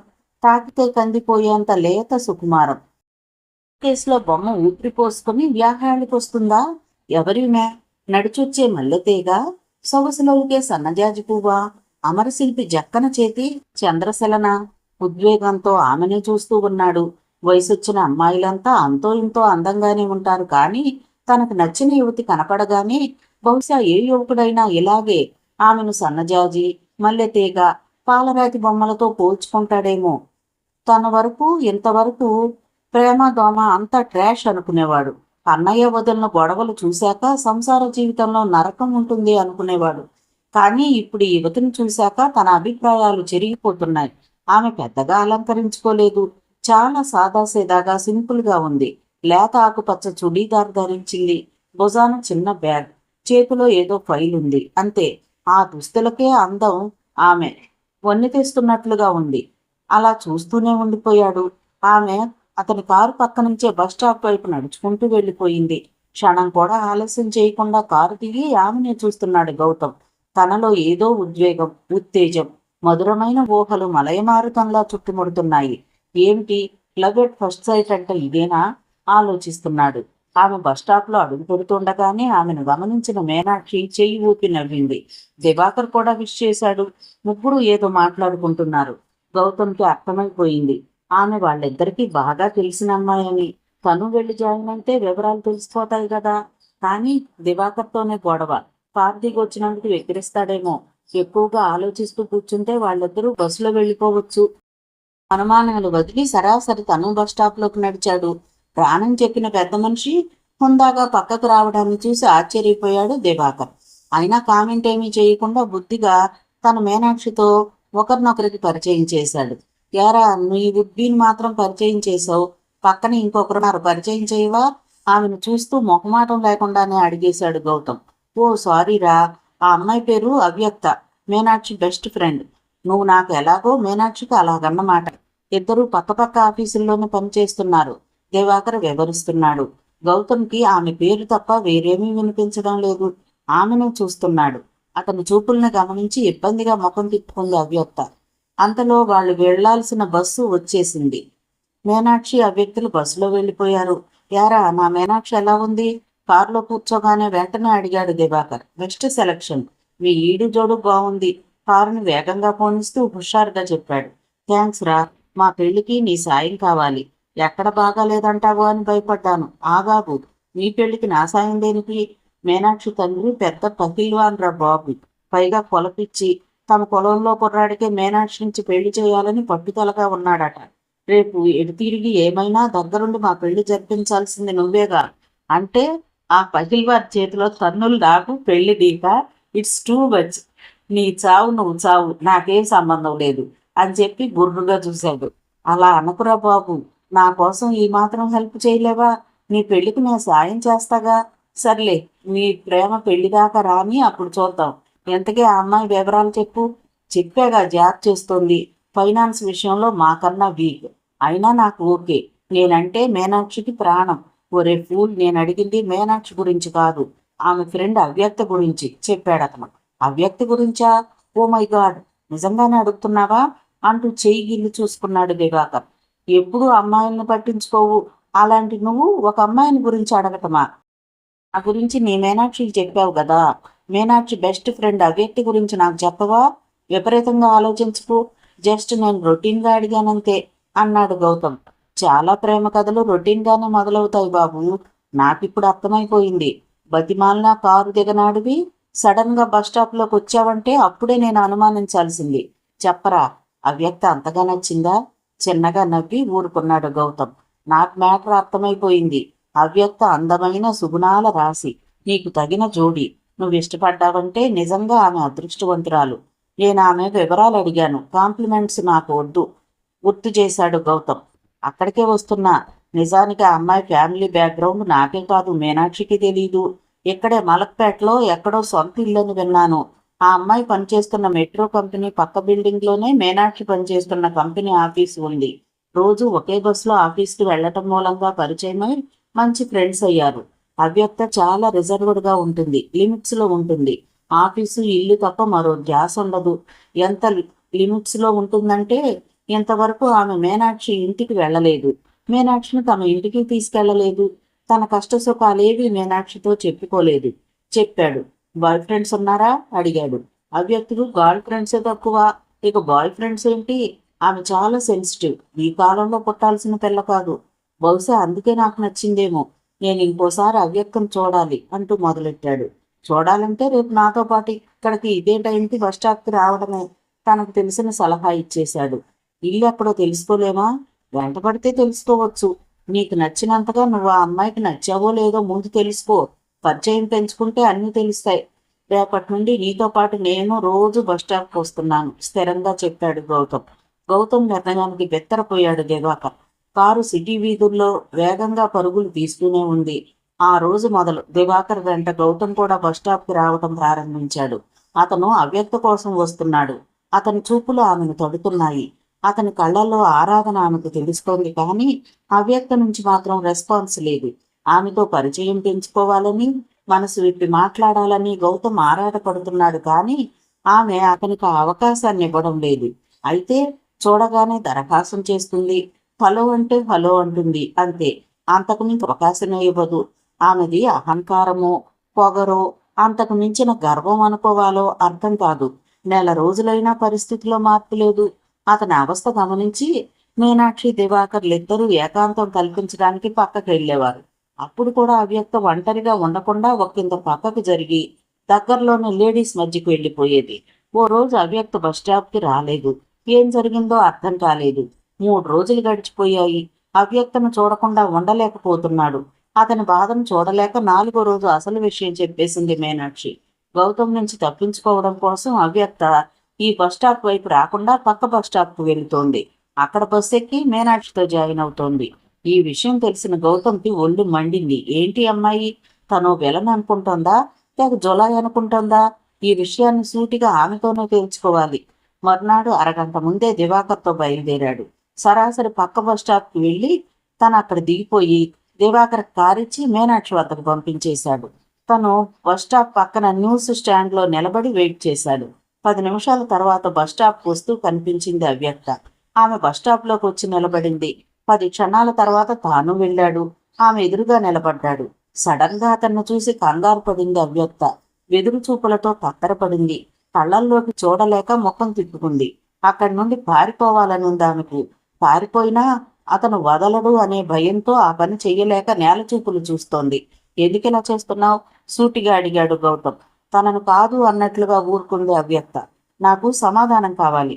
అవ్యక్త ప్లీజ్, నన్ను శత్రువులా ఎందుకు చూస్తున్నావు? కాస్త రఫ్గా అడిగాడు. ఓసారి అతని కళ్ళల్లోకి చూసి ముఖాన్ని దించుకుని పెదవి మాత్రం కదపలేదు. నాకు భయపడి ఎంత దూరం నడిచి ఇక్కడికి వస్తున్నావా? నాకు చాలా బాధగా ఉంది. కనీసం నా మనసులో ఏముందో తెలుసుకునే ప్రయత్నం కూడా చెయ్యవా? పోనీ నేనంటే ఇష్టం లేదని ఓ మాట చెప్పు. ఇక జీవితంలో నా ముఖం నీకు చూపించను. చెప్పు ప్లీజ్, చెప్పు. మౌనాన్ని ఆశ్రయించింది ఆమె. కానీ ఆమె కనురెప్పల చాటున కన్నీటి పొర గౌతమ్ నుండి దాచలేకపోయింది. ఆమె పెదవి ఇప్పకపోవడంతో సహనాన్ని కోల్పోతూ చటుక్కున ఆమె జబ్బ పుచ్చుకుని తన వైపు లాగి ముఖంలోకి చూశాడు. విడియంగా అతని చేతిని తప్పించుకుంది. బదులు చెప్పాలి ప్లీజ్. నీకు కనిపించకుండా ఎటన్నా వెళ్ళిపోనా అడిగాడు. ఓ వద్దు పొడిగా అంది. అంతలోనూ ఇదంతా చూస్తున్న ఓ పెద్ద మనిషి గౌతమ్ వంక కోపంగా చూశాడు. ఎవడో ఈ పిల్లని టీచ్ చేస్తూ ఉంటే బస్టాప్ తమాషా చూస్తా, పోలీసులను పిలవండి అని రెచ్చగొడుతూ గౌతమ్ మీదకు దూసుకొచ్చాడు. గౌతమ్ కల్పించుకునే లోపే అవ్యక్త ఇద్దరి మధ్యకు వస్తూ ఆ పెద్ద మనిషిని కోపంగా చూసింది. మీకు సంబంధం లేని విషయం, వెళ్ళండి అంది. ఆ మాటకి వచ్చిన పెద్ద మనిషే కాదు, గౌతమ్ కూడా షాక్ అయ్యాడు. చుట్టూ ఉన్నవాళ్లు విచిత్రంగా చూస్తున్నారు. అది కాదమ్మాయి, వీడు అంతగా నిన్ను విసిగిస్తుంటే ఆ పెద్ద మనిషి మాటల్ని మధ్యలో ఖండిస్తూ, మర్యాద, ఆయన్ని వాడు వీడు అంటే మర్యాద దక్కదు, జాగ్రత్త అంటూ ఆయన్ని హెచ్చరించింది అవ్యక్త. ఓకే తల్లి, పొరపాటైంది. ఎంతకీ అతను నీకేమవుతాడు? బావని. ఈ పిల్ల నాకు మరదలు. నీకేమన్నా అభ్యంతరమా? పోవయ్యా అంటూ కసురుకున్నాడు గౌతమ్. అవ్యక్త అతని మాటల్ని ఖండించలేదు. పెదవుల మీద అరనవ్వు వీర్సింది. ఎంత జరిగినా గౌతమ్ ప్రశ్నలకు మాత్రం ఆమె నుండి సమాధానం లేదు. ఏదో అడగబోయాడు. ఇంతలో ఆమె ఎక్కాల్సిన బస్సు వచ్చేసింది. లోపల మీనాక్షి ఇటే చూస్తోంది. అవ్యక్త హడావిడిగా బస్సు ఎక్కేసింది. ఏమనుకుందో ఏమో, లోపలికి వెళ్ళాక తొంగి చూస్తూ బాయ్ అంటూ గౌతమ్కి చెయ్యి ఊపింది. బస్సు వెళ్ళిపోయింది. గౌతమ్ మాత్రం అక్కడే నిలబడిపోయాడు. ఆమెను ఎలా అర్థం చేసుకోవాలో తెలియడం లేదు. నిజంగా తనంటే ఇష్టం లేకపోతే తనను వెనకేసుకుని ఆ పెద్ద మనిషి నోరు మూయిస్తుందా ఆలోచిస్తున్నాడు. ఇంతలో దివాకర్ కారులో వచ్చి ఆగాడు. గౌతమ్ కూర్చోగానే కారు పోనిచ్చాడు దివాకర్. ఏమైంది అడిగాడు దివాకర్. ఈ అమ్మాయిల్ని అర్థం చేసుకోవడం చాలా కష్టం రా బాబు అంటూ సీట్కి జారబడి కళ్ళు మూసుకున్నాడు. ఆశ్చర్యకరమైన విషయం, మర్నాడు తిరిగి మీనాక్షితో పాత బస్టాప్లోనే దర్శనమిచ్చింది అవ్యక్త. అతన్ని చూడగానే చిన్నగా నవ్వింది, హలో చెప్పింది, అంతే. ఆ తర్వాత మోగనం పట్టింది. బస్సు వచ్చింది, వెళ్ళిపోయారు. మర్నాడు ఆదివారం, సెలవు రోజు. అవ్యక్త విడిగా రాకపోవచ్చు. దివాకర్ మీనాక్షులతో అవ్యక్తను కూడా పిలిచి పార్టీ ఇవ్వాలని, మనసు విప్పి అవ్యక్తతో మాట్లాడాలని గౌతమ్ ఆలోచించాడు. అది సాధ్యం కాలేదు. తర్వాత ఆదివారానికి ప్రపోజ్ చేశాడు. ఓ రోజు ముందు మీనాక్షి చేత అడిగించాడు. ఖచ్చితంగా తాను రాలేనని చెప్పేసింది అవ్యక్త. 3 మాసాలు గడిచిపోయాయి. అవ్యక్త ఇల్లు తెలుసుకుంటే పెద్దవాళ్ళని కలిసి మాట్లాడవచ్చని ఐడియా ఇచ్చాడు దివాకర్. సాయంత్రం బస్సు దిగి ఆమె ఇంటికి నడిచి వెళుతూ ఉండగా ఆమెకు తెలియకుండా ఆమెను అనుసరించాడు గౌతమ్. ఆమె 2 వీధులు దాటి 3వ వీధిలోకి ప్రవేశించింది. వీధి మధ్యలో ఎడం పక్కగా పచ్చ మేడ ఒకటి ఉంది. అక్కడ గేటు దాటి లోపలికి అదృశ్యమైపోయింది అవ్యక్త. వడివడిగా ఆ గేటును చేరుకున్నాడు గౌతమ్. వెళ్ళి ఎదురుగా డోర్ కొట్టాడు. ఎవరో ముసలాయన తలుపు తీశాడు. ఆయనకి కళ్ళు సరిగా కనపడవు, చెవుడు కూడా. గౌతమ్ని ఎగాదిగా చూస్తూ, ఎవరు? అల్లుడు గారా? రండి రండి అంటూ ఆహ్వానించాడు. ఉలిక్కిపడి తన వెనక ఎవరన్నా ఉన్నారేమోనని తిరిగి చూశాడు గౌతమ్. ఎవరూ లేరు. ఏమేవు, ఎవరొచ్చారో చూడు, అల్లుడు గారు వచ్చారే, ఇలారా అంటూ పిలిచాడు. ఇంతలో ఓ వృద్ధురాలు వచ్చి గౌతమ్ని చూసింది. ముసలాయన వంక విసుగ్గా చూస్తూ, మీకు వయసుతో పాటు మతికి కూడా పోయింది. చక్వారం కళ్ళజోడు చెవిటి మిషను తీయొద్దంటే వినరు. వచ్చింది అల్లుడు గారు కాదు అని పసురుకుంటూ గౌతమ్ని ఎవరు బాబు, ఏం కావాలి అని అడిగింది. బతికించారు బామ్మగారు. ఓసారి అవ్యక్తను పిలవండి అన్నాడు. మరో అవ్యక్త, అదెవరు? మరోసారి షాక్ తిన్నాడు గౌతమ్. అదేమిటి బామ్మగారు, ఇప్పుడు అమ్మాయి లోపలికి వచ్చింది కదా ఓపిక్గా చెప్పాడు. మాకు వయసులో ఉన్న అమ్మాయిలు ఎవరు లేరయ్యా. ఎవరో అమ్మాయి ఈ గేట్లోంచి వచ్చిన మాట నిజమే. వెనక గేట్లోంచి పక్క వీధిలోకి వెళ్ళిపోయింది. అర్జెంట్ పని ఉంటే ఎవరన్నా అలా వెళుతూ ఉంటారు. బహుశా నువ్వు ఆ అమ్మాయి కోసం వచ్చుంటావు, వెళ్ళి చూడు అంటూ తలుపు వేసుకుందామే. గబగబా వెనక గేట్లోంచి వెళ్ళి వీధి పొడవునా చూశాడు. ఎటు వెళ్ళిందో గాని ఆమె కనపడలేదు. సందేహం లేదు. తను ఫాలో అవుతున్నట్లు గమనించి తెలివిగా జారుకుంది. రోజు ఆదివారం సాయంకాలం షాపింగ్ కాంప్లెక్స్కి వెళ్ళిన గౌతమ్కి అక్కడ సెకండ్ ఫ్లోర్లో కనిపించింది అవ్యక్త. ఒక షాప్లోంచి బయటకు వస్తోంది ఆమె. ఆమె ఒంటరిగానే వచ్చింది. చేతిలో 2 క్యారీ బ్యాగ్లున్నాయి. ఆమె కంట పడకుండా తప్పుకున్నాడు. ఆమె లిఫ్ట్ వైపు వెళ్లడం గమనించి ఫాలో అయ్యాడు. ఆమె లిఫ్ట్లోకి ప్రవేశించగానే తాను లోపలికి జొరబడి టాప్ ఫ్లోర్ బటన్ నొక్కాడు. లిఫ్ట్ పైకి పోవడం ప్రారంభించింది. సడన్ గా అతన్ని చూసి ఆమె తత్తరపడింది. అదోలా చూసింది. లిఫ్ట్లో తామిద్దరే ఉన్నారు. పైకి ఎక్కడికి? కంగారు నడుచుకుంటూ భయపడుతూ అతడిని అడిగింది. నిన్ను చంపుదామని పరిహాసంగా బదులిచ్చాడు. అతని మాటలు నిజమనుకుని ఒక్కింత అయోమయంగానూ గాబరాగానూ చూసింది అవ్యక్త. ఆమె కళ్ళలో భయం చూసి జాలేసింది గౌతమ్కి. భయపడకు, నీలా రాతి గుండె కాదు నాది. ప్రేమించే మనసు ఎప్పుడూ ఎదుటివారి క్షేమాన్నే కోరుకుంటుంది గాని కష్టాల్ని కాదు అంటూ అభయమిచ్చాడు. అప్పుడు ఆమె భయంగానే చూసింది. ఇలా అమాయకంగా చూసే రోజు నా ప్రాణం తీసేస్తున్నావు. ఇప్పుడు ఒంటరిగా దొరికావు. నీ బొగ్గలు కొరుకు తినేయాలనిపిస్తుంది, కానీ ధైర్యం చాలటం లేదు. కాస్త రెచ్చగొడుతున్నట్లుగా మాట్లాడాడు. నేనంటే అంత భయమా? అడిగింది చిన్నగా. అబ్బో, చాలా భయం. ప్రేమించాను కదా, నా భవిష్యత్ ఏమిటో తెలియక భయం. గొడ్లగోబలా చూపేంటి? పీకేస్తాను. దేవిగారి అనుగ్రహం కోరే భక్తుల్లా 6 మాసాలుగా చెప్పులు అరిగేలా నీ చుట్టూ తిరుగుతున్నాను. ఎస్ఆర్ నో, ఏది తేల్చి చెప్పవు. నీతో ఎలా చావాలి? అవన్నీ ఇప్పుడు అవసరమా? ఇంకెప్పుడు అవసరం చెప్పు. ఇంకా ఎంతకాలం ఓపిక పట్టమంటావు? నీతో ఏకాంతంగా మాట్లాడాలి. కాసేపు టెర్రస్ మీద కూర్చున్నాం. రేపు బస్టాండ్లో మాట్లాడుకోవచ్చుగా. రేపు బస్టాప్లో ఏంటి మాట్లాడేది? కనపడతావు, పళ్ళిక్కిలిస్తావు, హలో, అంతేగా. అసలు నీ కంటికి నేను ఎలా కనపడుతున్నాను? పోయి నీలాంటి జడ పదార్థాలను ప్రేమించడం తప్పు నాది. ఓకే, నేను జడ పదార్థాన్నే. అయినా నన్ను ప్రేమించమని అడిగానా? ఆమె ఎంత అమాయకంగా అడిగినా ఆ మాటలు అతని మీద తీవ్ర ప్రభావాన్ని చూపాయి. కోపం పాదరసంలో కళ్ళల్లోకి ఎగబాకింది. నువ్వు అడగలేదు, నేనే నిన్ను ప్రాధేయపడుతున్నాను. అసలేమనుకుంటున్నావు నువ్వు? ఎవరన్నా అడిగితే ప్రేమిస్తారా నిన్ను? అంటూ కోపంగా మీదకెళ్ళాడు. ఆమె తత్తరపడి కంగారుగా వెనక్కి జరిగింది. ఎందుకంత కోపం? నా ప్రాబ్లమ్స్ నాకుంటాయి అంది నిష్ఠూరంగా అతన్నే చూస్తూ. అవును, ఈ లోకంలో నీకే ఉన్నాయి ప్రాబ్లమ్స్, ఇక ఎవ్వరికీ లేవు. అయినా అసలు నీకేంటి ప్రాబ్లమ్స్? దూరం, ప్లీజ్ దూరం జరుగు అంది గోడ కదుక్కుంటూ. దూరమా? లిఫ్ట్లోంచి దూకేనా? మరి నన్ను బెలం చేయకు. మాకు కొన్ని హద్దులున్నాయి. నిన్నేమి తాకను. అతను మాట ముగించేలోపు పెద్ద జర్కుతో లిఫ్ట్ ఒక్కసారిగా ఆగింది. ఆ విసురుకు తూలి అతని మీద పడింది ఆమె. ఊహించని సంఘటన ఇద్దరిలోనూ కంగారు పుట్టించింది. తన చేతులు ఆమె నడుమును చుట్టేసి ఆపాయి. కొద్ది సెకన్ల పాటు పరవశంతో అలాగే ఉండిపోయారు. అంతలోనే ఆమె తెప్పరిల్లి తత్తరపడుతూ వెనక్కి జరిగింది. ఏయ్, నేను నిన్ను తాకలేదు, నువ్వే నా మీద పడ్డావు, ముందో తెలుసుకో గుర్తు చేశాడు. అవును, పడ్డాను, కానీ కావాలని పడలేదు అంటూ రోషంగా తలేగరేసింది ఆ వ్యక్త. లిఫ్ట్ డోర్ తెరుచుకుంది. ఇద్దరు టెర్రస్ మీద కాలు పెట్టారు. ఆమె లిఫ్ట్ రూమ్ పక్కనే నిలబడి మౌనంగా అతన్నే చూస్తోంది. సంధ్యా సమయంలో అక్కడి సిటీ అందాలు కనువిందు చేస్తున్నాయి. చల్లటి గాలి వీస్తోంది. వెనుతిరిగి ఆమె వంక చూశాడు. చెప్పు అవ్యక్త, ఏకాంతంలోనైనా మనసు విప్పుతావని ఇలా తీసుకొచ్చాను. ఎందుకు ఇలా ప్రవర్తిస్తున్నావు? నీకు నిజంగా నా మీద ఇష్టం లేదా? సూటిగా అడిగాడు అతను. లేదు. సమాధానం కోసం కొంచెం కూడా తడుముకోకుండా వెంటనే బదులిచ్చిందామె. షాక్తో కాసేపు అలాగే చూస్తూ ఉండిపోయాడు గౌతమ్. ఆమె సమాధానం విని హర్ట్ అయ్యాడు. లేదంటే సరిపోతుందా? నా లోపం ఏమిటి? నీలో ఏ లోపం లేదు. నీ ప్రేమను పొందే అర్హత నాకు లేదు, ధైర్యంగా చెప్పేసింది. అర్హతల గురించి ఆలోచిస్తే నేను నీ చుట్టూ ఎందుకు తిరుగుతాను? నీలో నాకు కావలసిన అన్ని అర్హతలు ఉన్నాయి. అందుకే నీ తోడు కోరుకున్నాను. నచ్చ చెప్పాలని చూశాడు. ఆమె బాధగా చూసింది. చూడు గౌతమ్, మీలా గొప్ప కుటుంబంలో నేను పుట్టలేదు. బాధ్యతలు, సమస్యలతో సతమతమయ్యే మధ్యతరగతి కుటుంబంలోని అమ్మాయిని. నాకు ప్రేమించే తీరిక లేదు. మా వాళ్ళకి నా అవసరం ఉంది. బాధ్యతలు వదిలి పెళ్లి చేసుకుని నా దారి నేను చూసుకోలేను. ప్లీజ్ గౌతమ్, నన్ను అర్థం చేసుకో. నన్ను వదిలే. ఆమె మాటల్లో అర్థింపు ఉంది. గౌతమ్ విసుగ్గా చూశాడు. నేనెవరో నీకు తెలుసా? మా ఫ్యామిలీ గురించి తెలుసా అని అడిగాడు. తెలీదు అంది ఊపిరి బలంగా తీసుకుంటూ. నీ ఫ్యామిలీ గురించి నాకు తెలియదు, కానీ మా ఆస్తి సుమారు 100 కోట్లు. మా డాడీకి అన్నయ్య, నేను ఇద్దరే సంతానం. మా వదిన గయ్యాళి. ఆమెను చూసి ఆడవాళ్ళంతా ఇంతే, పెళ్ళే వద్దనుకున్నాను.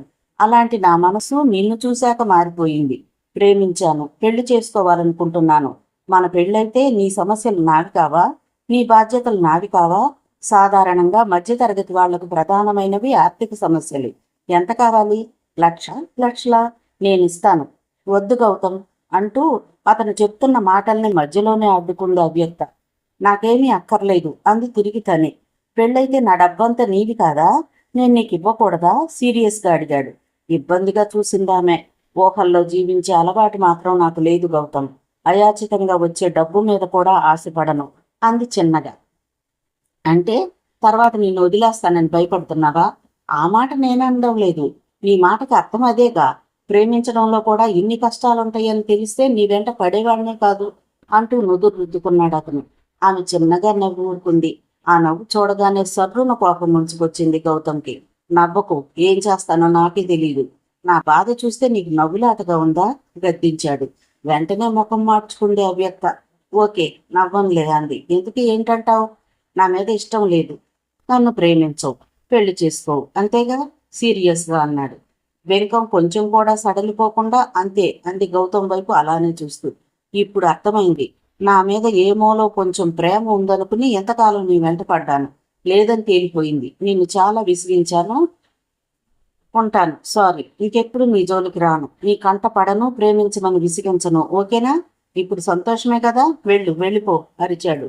నిజానికి అతనలా అనగానే మనసులో ఏమీ లేకపోతే వదిలిందే చాలనుకుని సంతోషపడి ఆమె దారిని తాను వెళ్ళిపోవాలి. కానీ అవ్యక్త వెళ్ళిపోలేదు. శిలా విగ్రహంలా అక్కడే నిలబడి చూస్తోంది.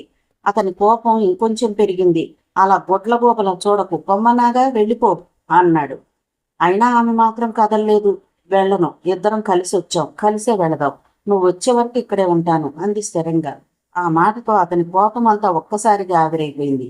ఏంటి, నువ్వు వెళ్ళకపోతే నన్ను నువ్వు ప్రేమించలేదన్న బాధతో ఈ ఆరంతస్తుల ఎత్తు నుంచి దూకి ఆత్మహత్య చేసుకుంటానని భయమా? వెళ్ళు అంటూ ఆమెను కసురుకున్నాడు. ఆమె మనసులో ఏముందో తెలియదు గాని అతను ఏమన్నా భరిస్తూ కదలకుండా ఊపిగ్గా నిలబడింది. నిజంగానే చాలా బాధగా ఉంది గౌతమ్కి. ప్రేమించటానికైనా ప్రేమను పొందటానికైనా అదృష్టం ఉండాలంటారు. నిజంగానే తనకు అదృష్టం లేదా? ఆమెను చూస్తుంటే ప్రేమ ఉప్పెనలా పొంగుతోంది. ఇక అతని వల్ల కాలేదు. వేగంగా వెళ్లి ఆమెను హత్తుకొని ఆమె నుదురు ముద్దాడాడు. ఆమె బొగ్గలు చుంబించాడు. ఆమె ప్రతిఘటించలేదు. ఆమె చేతులు కూడా అతని ఛాతీని చుట్టేశాయి. ఆమె అందమైన పెదవుల్ని గాఢంగా చుంబించాడు అతను. ఒకరినొకరు హత్తుకొని పరవశంతో కాసేపు అలాగే ఉండిపోయారు. ఆమె ముఖమెత్తి అతని కళ్ళల్లోకి చూసింది. ఇద్దరి కళ్ళు చెమర్చి ఉన్నాయి. సారీ గౌతమ్, బాధ్యతల బంధంలో చిక్కుకున్న నాలాంటి దురదృష్టవంతురాలికి నీ ప్రేమను పంచకు. నీకు తగిన గొప్పింటి అమ్మాయి, నీ ప్రేమకు అరుత్రాలైన అమ్మాయి తప్పకుండా దొరుకుతుంది. నన్ను క్షమించు. కౌగిలి విడిపించుకుంది. ఆమె మనసులో తను ఉన్నాడన్నది గౌతమ్కి స్పష్టమైపోయింది. అందుకే మౌనం వహించాడు.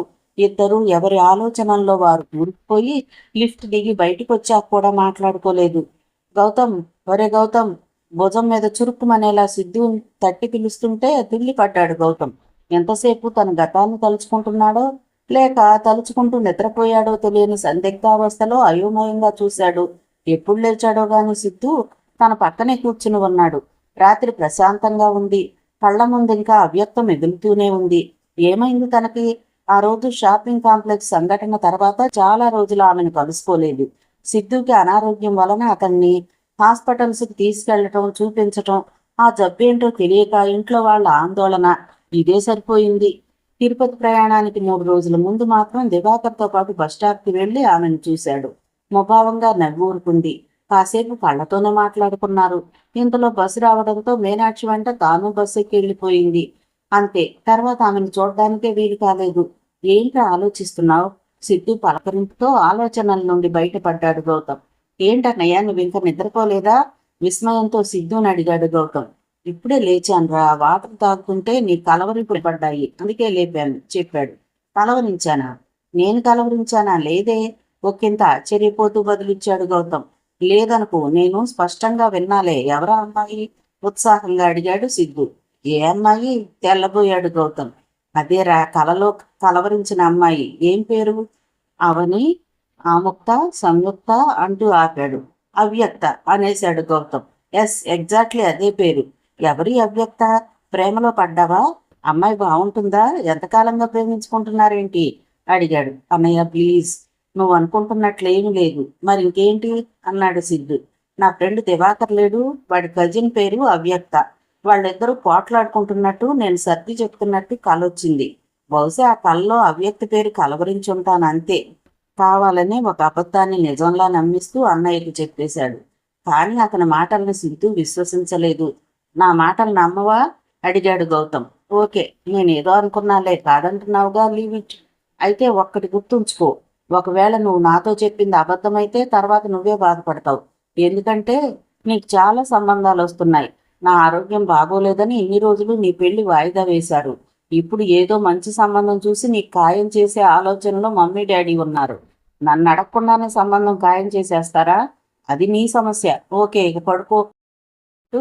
ఇక మాట్లాడాల్సింది ఏమీ లేదన్నట్టు లేచి తన బెడ్ మీదకి వెళ్ళిపోయి పడుకున్నాడు సిద్ధు.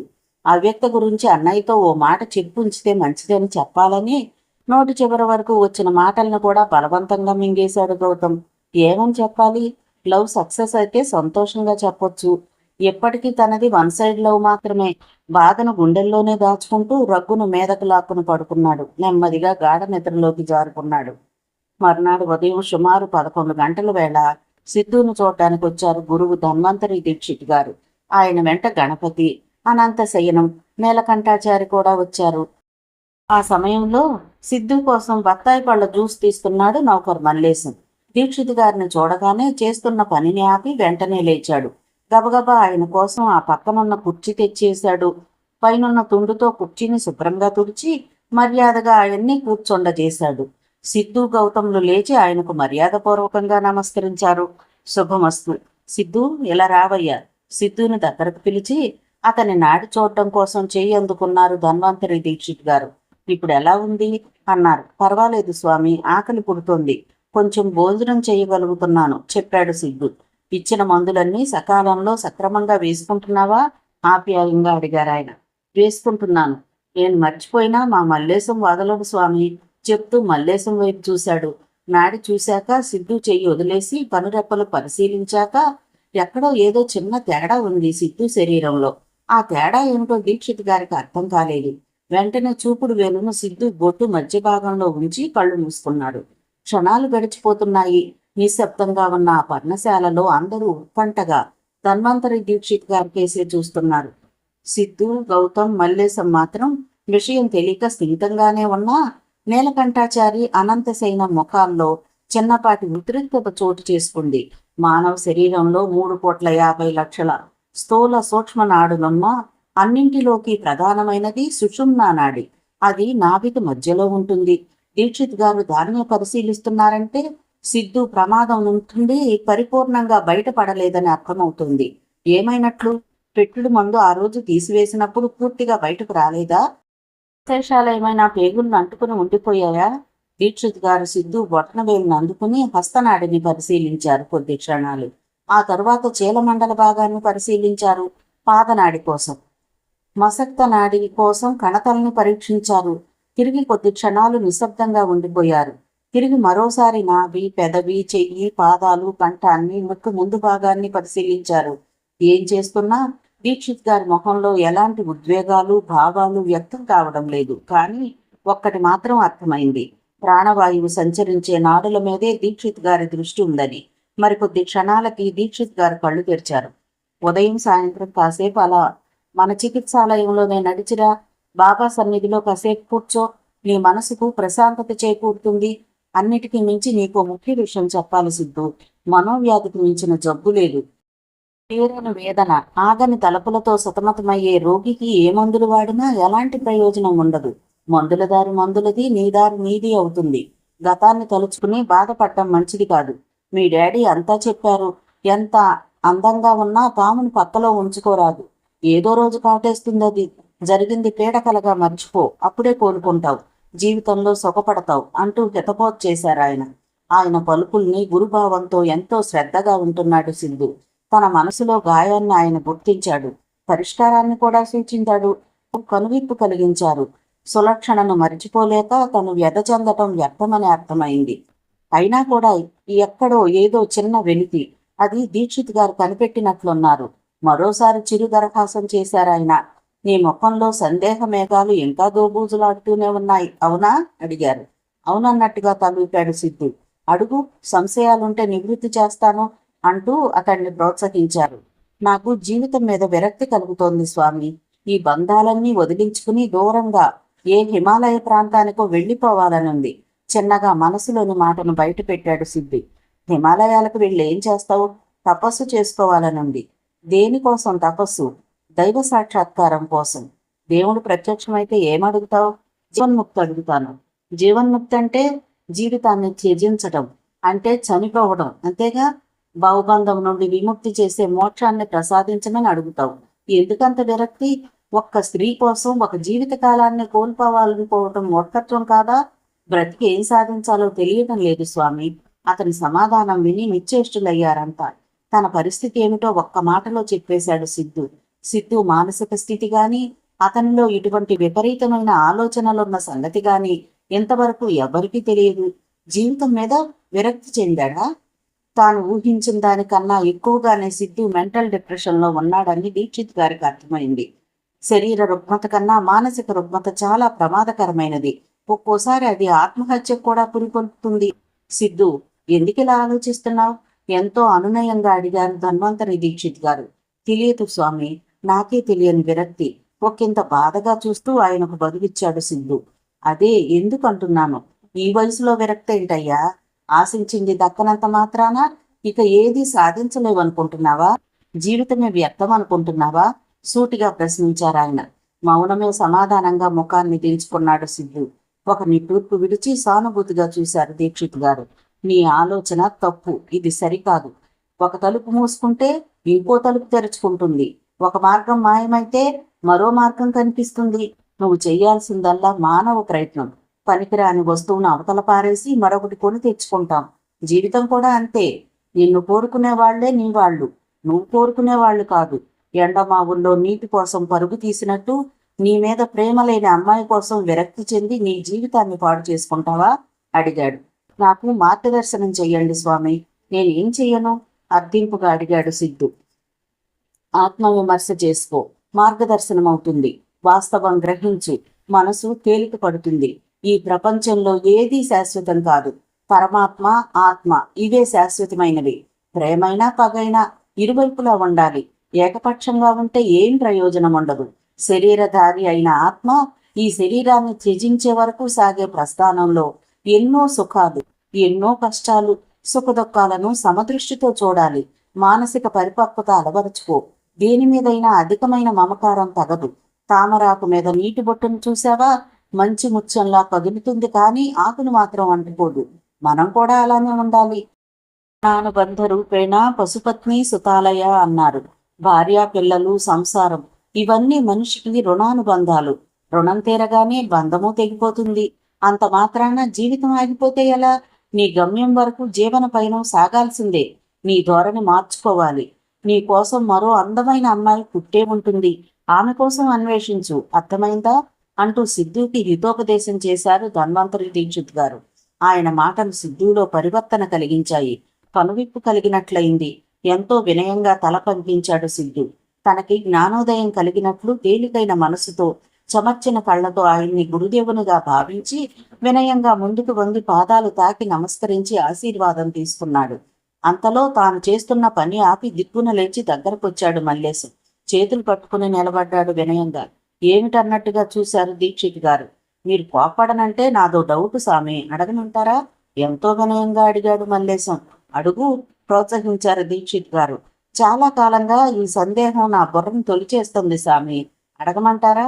అడగరా, ఏంటి నీ సందేహం? ఏం లేదు సామి, దేవుడు ఉన్నాడంటారా? నీకెందుకు వచ్చింది అనుమానం? అడిగారు. లేదు సామి, ఈ భూమి మీద ఎన్నో మతాలు, ఎన్నో దేవుళ్ళు. ఏది నమ్మాలో ఏది నమ్మకూడదో తెలియదు. అసలు దేవుడు అనేవాడు ఉన్నాడంటారా? ముందు నేను ప్రశ్న అడుగుతా, చెప్పరా? నువ్వు అమెరికా చూసావా? అడిగారు దీక్షిత్ గారు. ఎక్కడున్న అమలాపురమే చూడలేదు. అమెరికా చూడడమా? లేదండి సామి, చెప్పాడు. పోనీ లండన్ నగరం చూసావా? అది చూడలేదండి. అమెరికా చూడలేదు, లండన్ చూడలేదు, అమలాపురము చూడలేదు. అసలు అవి ఉన్నాయంటావా? ఉన్నాయి సామి, విన్నాను. మా పెద్దబాబు సిద్ధుకి అమెరికా తీసుకెళ్లి వైద్యం చేయించాలనుకున్నారు. మా పక్కింటి డాక్టర్ గారు అబ్బాయి లండన్లో చదువుకుంటున్నాడు. మా బంధువులు అమలాపురంలో ఉన్నారట, మా బామ్మ చెప్పేది అంటూ వివరించాడు. అంటే నువ్వు అవేమీ చూడలేదు, కానీ చూసిన వాళ్ళు చెప్పారు, నువ్వు నమ్ముతావు, అంతేగా? అవును స్వామి, చూసొచ్చిన వాళ్ళు చెప్తే నమ్మాలి కదండి అన్నాడు ఆయన మాటను ఒప్పుకుంటూ. అలాగే దేవుణ్ణి చూసిన మహాత్ములున్నారు. వాళ్ళు దేవుడు ఉన్నాడని చెప్పారు. నమ్మిన వాళ్ళు ఉన్నాడంటున్నారు, నమ్మని వాళ్ళు లేడంటున్నారు. నువ్వు అమెరికా చూడలేదని అలాంటి దేశం లేదంటావా? లండన్ నగరం లేదు, అది అబద్ధం అనలేవు కదా. ఇది అంతే. నువ్వు దేవుణ్ణి నమ్ముకో, ఆయన తన ఉనికి నీకు చూపిస్తాడు. ఇలా నమ్ము, నమ్మకపో నీ ఇష్టం. నమ్ముతాను స్వామి, నమ్ముతాను, కానీ దేవుడు ఎలా ఉంటాడో తెలుసుకోవాలనుంది. నువ్వు ఎలా ఊహించుకుంటే అలా ఉంటాడు. ఆయన అవతారాలను, ఆయన అంశతో జన్మించిన మహాత్ములనే మనం దేవుళ్ళుగా కొలుస్తున్నాం. నదులన్నీ సముద్రంలో కలుస్తాయి. నువ్వు ఏ మతంలో ఏ దేవుణ్ణి ఎలా ఆరాధించినా సర్వాంతర్యామి కరుణిస్తాడు. అందుకే తాత్వికులు దేవుణ్ణి నిరాకరుడన్నారు. ఆయనకు ఒక రూపం అంటూ లేదు. మనలో ఉన్నది ఆత్మ అయితే విశ్వవ్యాప్తమైనది పరమాత్మ. సులభమైన రీతిలో వివరించారు దివోదాస ధన్వంతరి దీక్షిత్ గారు. ఓసారి బరబరా బుర్రబోక్కుని మరోసారి అనుమానంగా చూశాడు మల్లేశం. అతడికి అంతా బోధపడినట్టే ఉంది, కానీ అంతలోనే అయోమయం, గందరగోళం. అతని అవస్థ గ్రహించి, ఇంకో సందేహమా అడిగారు దీక్షిత్ గారు. అవునన్నట్టుగా తలూపాడు మల్లేశం. అడుగు ప్రోత్సహించారు దీక్షిత్ గారు. ఏం లేదు స్వామి, దేవుడికి రూపం లేదన్నారు. మరి ఆత్మకు రూపం ఉందా? లింగభేదం ఉందా? అందరిలోనూ ఆత్మ ఉంది కదా. ప్రతి జీవిలోనూ ఆత్మ ఉంటుంది. గత జన్మల పాప పుణ్యాల ఫలితంగా ఆత్మకు ఆయా జన్మలు లభిస్తాయంటారు. సకల జీవుల్లోనూ మనిషి బుద్ధజీవి కాబట్టి తనను తాను తెలుసుకుని దైవాన్ని కూడా తెలుసుకుని ఆరాధిస్తున్నాడు. దాన ధర్మాలు తపోనిష్టలతో పుణ్యం చేసుకున్న వారి ఆత్మలు జన్మరాహిత్యంతో దైవలోకాలకు చేరుకుంటాయి. అన్ని జన్మల కన్నా మానవ జన్మ శ్రేష్టమైనది. అరుదుగా లభించే ఈ జన్మను సత్కర్మలతో సాఫల్యం చేసుకుంటే కైవల్యం సిద్ధిస్తుంది. నా సందేహం అట్టానే ఉండిపోనాది స్వామి. ఆత్మకు రూపం ఉందా? లింగభేదం ఉందా? మళ్ళీ ఆయన ముందు అదే సందేహాన్ని ఉంచాడు అమాయకంగా కనిపించే సాధారణ మానవుడు 60 ఏళ్ల మల్లేశం. దైవం గురించి, ఆత్మల గురించి తెలుసుకోవాలనే అతని జిజ్ఞాసను గుర్తించి ముక్తుడయ్యారు దీక్షిత్ గారు. ఆశ్చర్యపోయారు, ఆనందించారు. నీ ప్రశ్న వినడానికి చాలా చిన్నదేరా మల్లేశం, కానీ సమాధానం మాత్రం చాలా క్లిష్టమైనది. ఈ విషయంలో మహామహులే విభేదిస్తారు. దేవుడు సాకారుడని నమ్మేవారి సిద్ధాంతం వేరు, నిరాకారుడని నమ్మేవారి సిద్ధాంతం వేరు.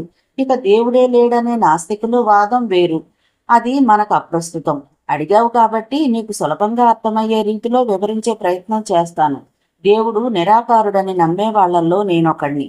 ఆయనకు స్థిరమైన ఒక రూపం అంటూ ఏదీ లేదు. ఒక అఖండ జ్యోతి దైవం అనుకుంటే, ఆ జ్యోతి నుండి విడిపడిన చిరుదివ్యలు ఆత్మ.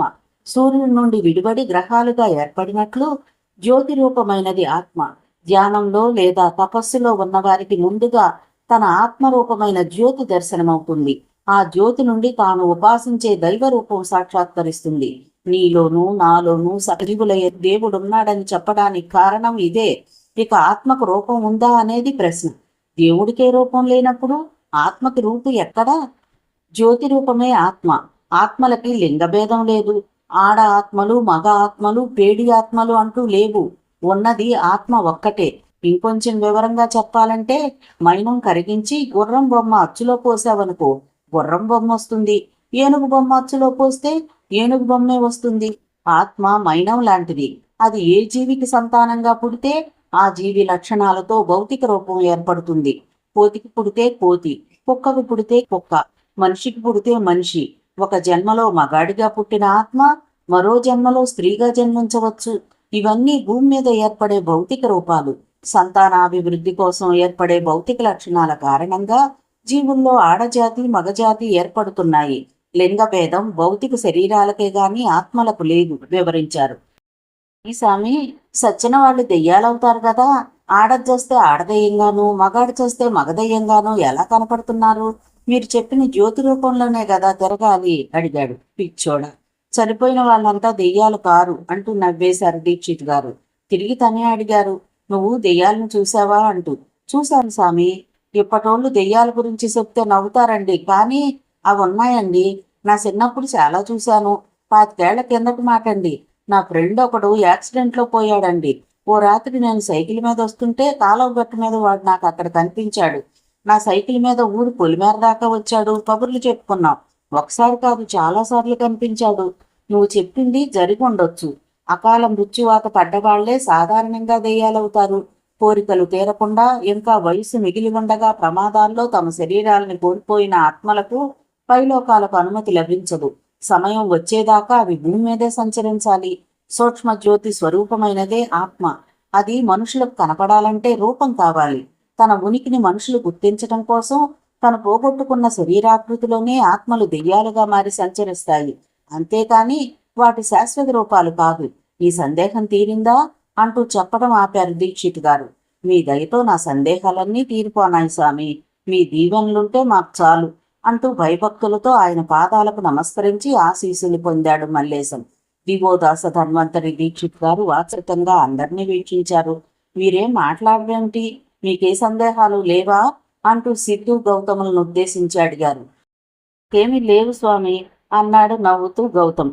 కాని సిద్ధు మాత్రం ఇబ్బందిగా చూశాడు. స్వామి, నాది సందేహం కాదు గాని చిన్న తపన. నాకు ఇక్కడికి వచ్చే వరకు ఆయుర్వేద విశిష్టత గురించి తెలియదు. వచ్చాక అర్థమైంది. మహోన్నతమైన మీ వ్యక్తిత్వం, సేవా నిరతి తెలిసాయి. ఆయుర్వేదాన్ని తిరిగి ప్రాచుర్యంలోకి తెచ్చేందుకు మీ చికిత్సాలయం ద్వారా ఏళ్ల తరబడి మీరు సరిస్తున్న కృషికి ఎంత పొగిడినా తక్కువే. అయితే ఆయుర్వేద వైద్యాన్ని కొందరు నాటు వైద్యం అంటూ చులకన చేస్తున్నారు, తక్కువ చేసి చూస్తున్నారు. ఇది చాలా బాధాకరమైన విషయం, అనుభవరాహిత్యం. అజ్ఞానంతో కొందరు చేసే ఇటువంటి నిందారోపణలను పట్టించుకోవలసిన పని లేదు. ఆయుర్వేద వైద్యం వేరు, నాటు వైద్యం వేరు. ఈ రెండింటికి ఉన్న వ్యత్యాసం తెలిసిన వారు అలా మాట్లాడరు. సశాస్త్రీయమైన వైద్య విధానం ఆయుర్వేదం, శాస్త్రీయ ప్రమాణాలకు నిలువనిది నాటు వైద్యం. ప్రకృతిపరమైన దినుసులేగాక ప్రయోగ విధానాల్లో చాలా తేడా ఉంటుంది. అంతేకాదు, రోగికి వాతలు పెట్టడం, సూదులతో గాయపరచడం, పచ్చబొట్లు పడవటం లాంటి ప్రక్రియలు నాటు వైద్యంలో కొన్ని పద్ధతులు శరీర నిర్మాణంలో వాత, పిత్త, కఫం అనేవి ప్రధాన పాత్ర పోషిస్తాయి. వీటి ప్రకోపాల కారణంగా సంభవించేవే వ్యాధులు. వాత, పిత్త, కఫ సమతుల్యాన్ని బట్టి ఒక్కో శరీరానికి ఒక్కో రకం తత్వం ఏర్పడుతుంది. అందుకే కొందరు ఏ ఆహారం తిన్నా ఏమీ కాదు, కొందరికి ఏం తిన్నా ఇబ్బందిగానే ఉంటుంది. ఒకడు నా తత్వానికి వంకాయ పడదు అంటాడు, ఒకడు నాకు అరటికాయ పడదంటాడు, తింటే గ్యాస్ అంటాడు. రోగి శరీర తత్వాన్ని గ్రహించి మందులిస్తే పనిచేస్తాయి. గ్రహింపు లేకుండా ఇచ్చే నాటు మందులు కొందరికి పనిచేస్తాయి, కొందరికి పనిచేయవు. మీరు గమనించే ఉంటారు. ఒకరు పచ్చకామెర్లకు మందిస్తారు, ఒకరు కుక్క కాటుకు మందిస్తారు, ఒకరు ఉపసానికి చేప మందిస్తూ ఉంటారు. ఇలాంటి వారు చాలా చోట్ల కనిపిస్తారు. సాధారణంగా ఇలాంటి వారిలో ఎవరూ వైద్యులై ఉండరు. ఆ వ్యాధికి తప్ప మరో వ్యాధికి మందు వారికి తెలియదు.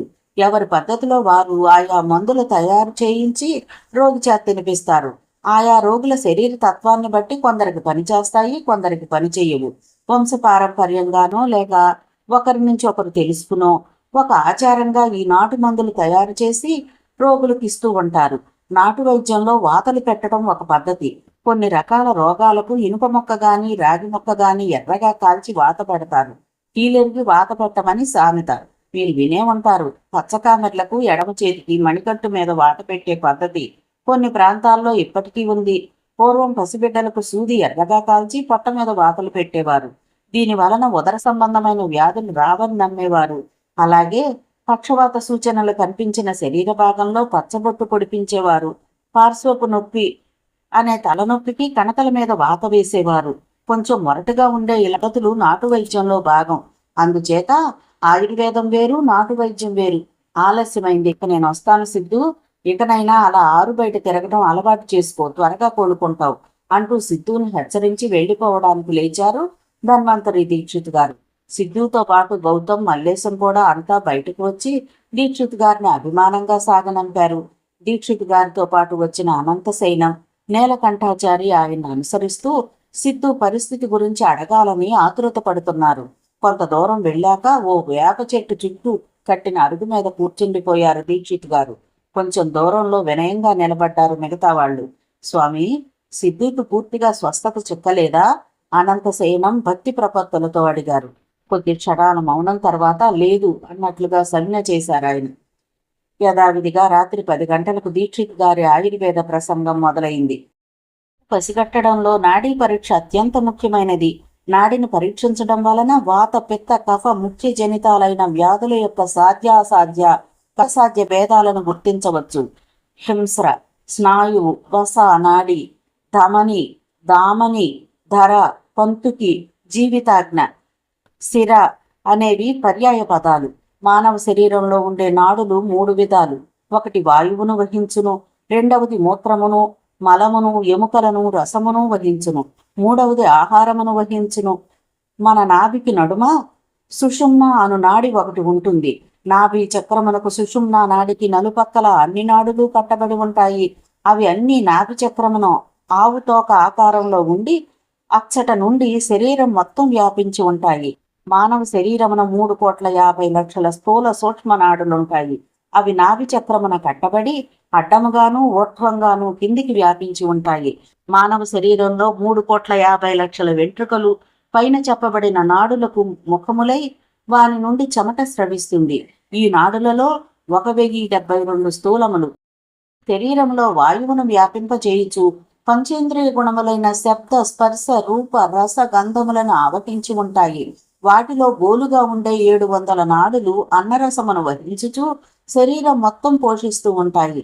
నాభి యందు గట్టిపడి ఉన్న నాడులలో 700 నాడులు ఆపాదమస్తకము వ్యాపించి ఉంటాయి కనుక మృదంగము చర్మంచే కట్టబడిన విధంగానే మానవ శరీరం నరములచే కట్టబడి ఉంటుంది. ఈ 700 నాడులలో ముఖ్యమైనవి 24. వాటిలో ఒకనాడి కుడి చేతి యందు కుడి పాదమునందు వ్యాపించి ఉంటాయి. దీన్నే బాగా పరీక్షించాలి. నాభి ప్రదేశమందు పూర్ణమనే నాడి అడ్డంగా వ్యాపించి ఉంటుంది. దానికి ఎడమ పక్కన ముఖము, కుడి పక్క పుచ్చము, ఊర్ధ్వ భాగాన ఎడమ చెయ్యి, పాదము, అదో భాగమున కుడి చెయ్యి, పాదములను కలిగి ఉంటుంది. ఈ కూర్మనాడి ముఖమున 2 నాడులు పుచ్చమున, 2 నాడులు ఎడమ చెయ్యి పాదముల యందు, 5 నాడులు కుడి చెయ్యి పాదముల యందు 5 నాడులుంటాయి. స్త్రీలకు ఎడమ భాగమునందు, పురుషులకు కుడి భాగమందు నాడిని పరీక్షించాలి. హస్తనాడిని బొటనవేలి మొదట, పాదనాడిని చీలమండల యందును, మస్తక నాడిని కణతల యందు పరీక్షించాలి.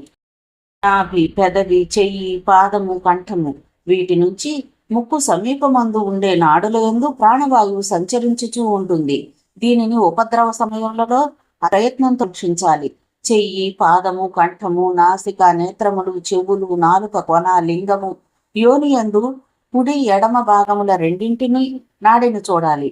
పైన చెప్పిన 16 నాడుల యందు ప్రాణవాయువు సంచరిస్తూ ఉంటుంది కనుక ఈ స్థానముల యందు మరీ ముఖ్యంగా నాడిని పరీక్షించవలసి ఉంటుంది. కానీ ఈ పరీక్షలన్నీ చేసినా సిద్ధు స్థితి అర్థం కావడం లేదు అని దీక్షిత్ గారు ఆలోచనల్లో కూరుకుపోయారు.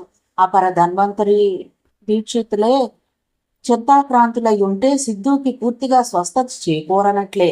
ప్రతిరోజు ఉదయం 10 గంటల నుంచి 12 గంటల వరకు ఆ ఆశ్రమంలో ఏ ఒక్కరూ వేరే పని పెట్టుకోరు. అనారోగ్యంతో బాధపడుతున్నా ఆ సమయానికి సెంట్రల్ హాల్కు చేరుకుని ఆయుర్వేదంపై పట్టు సాధించేందుకు దీక్షిత్ గారి ప్రసంగాల్ని ఏకాగ్రతతో వింటూ ఉంటారు. కొద్ది క్షణాల తర్వాత దీక్షితుల వారు కళ్ళు తెరిచారు.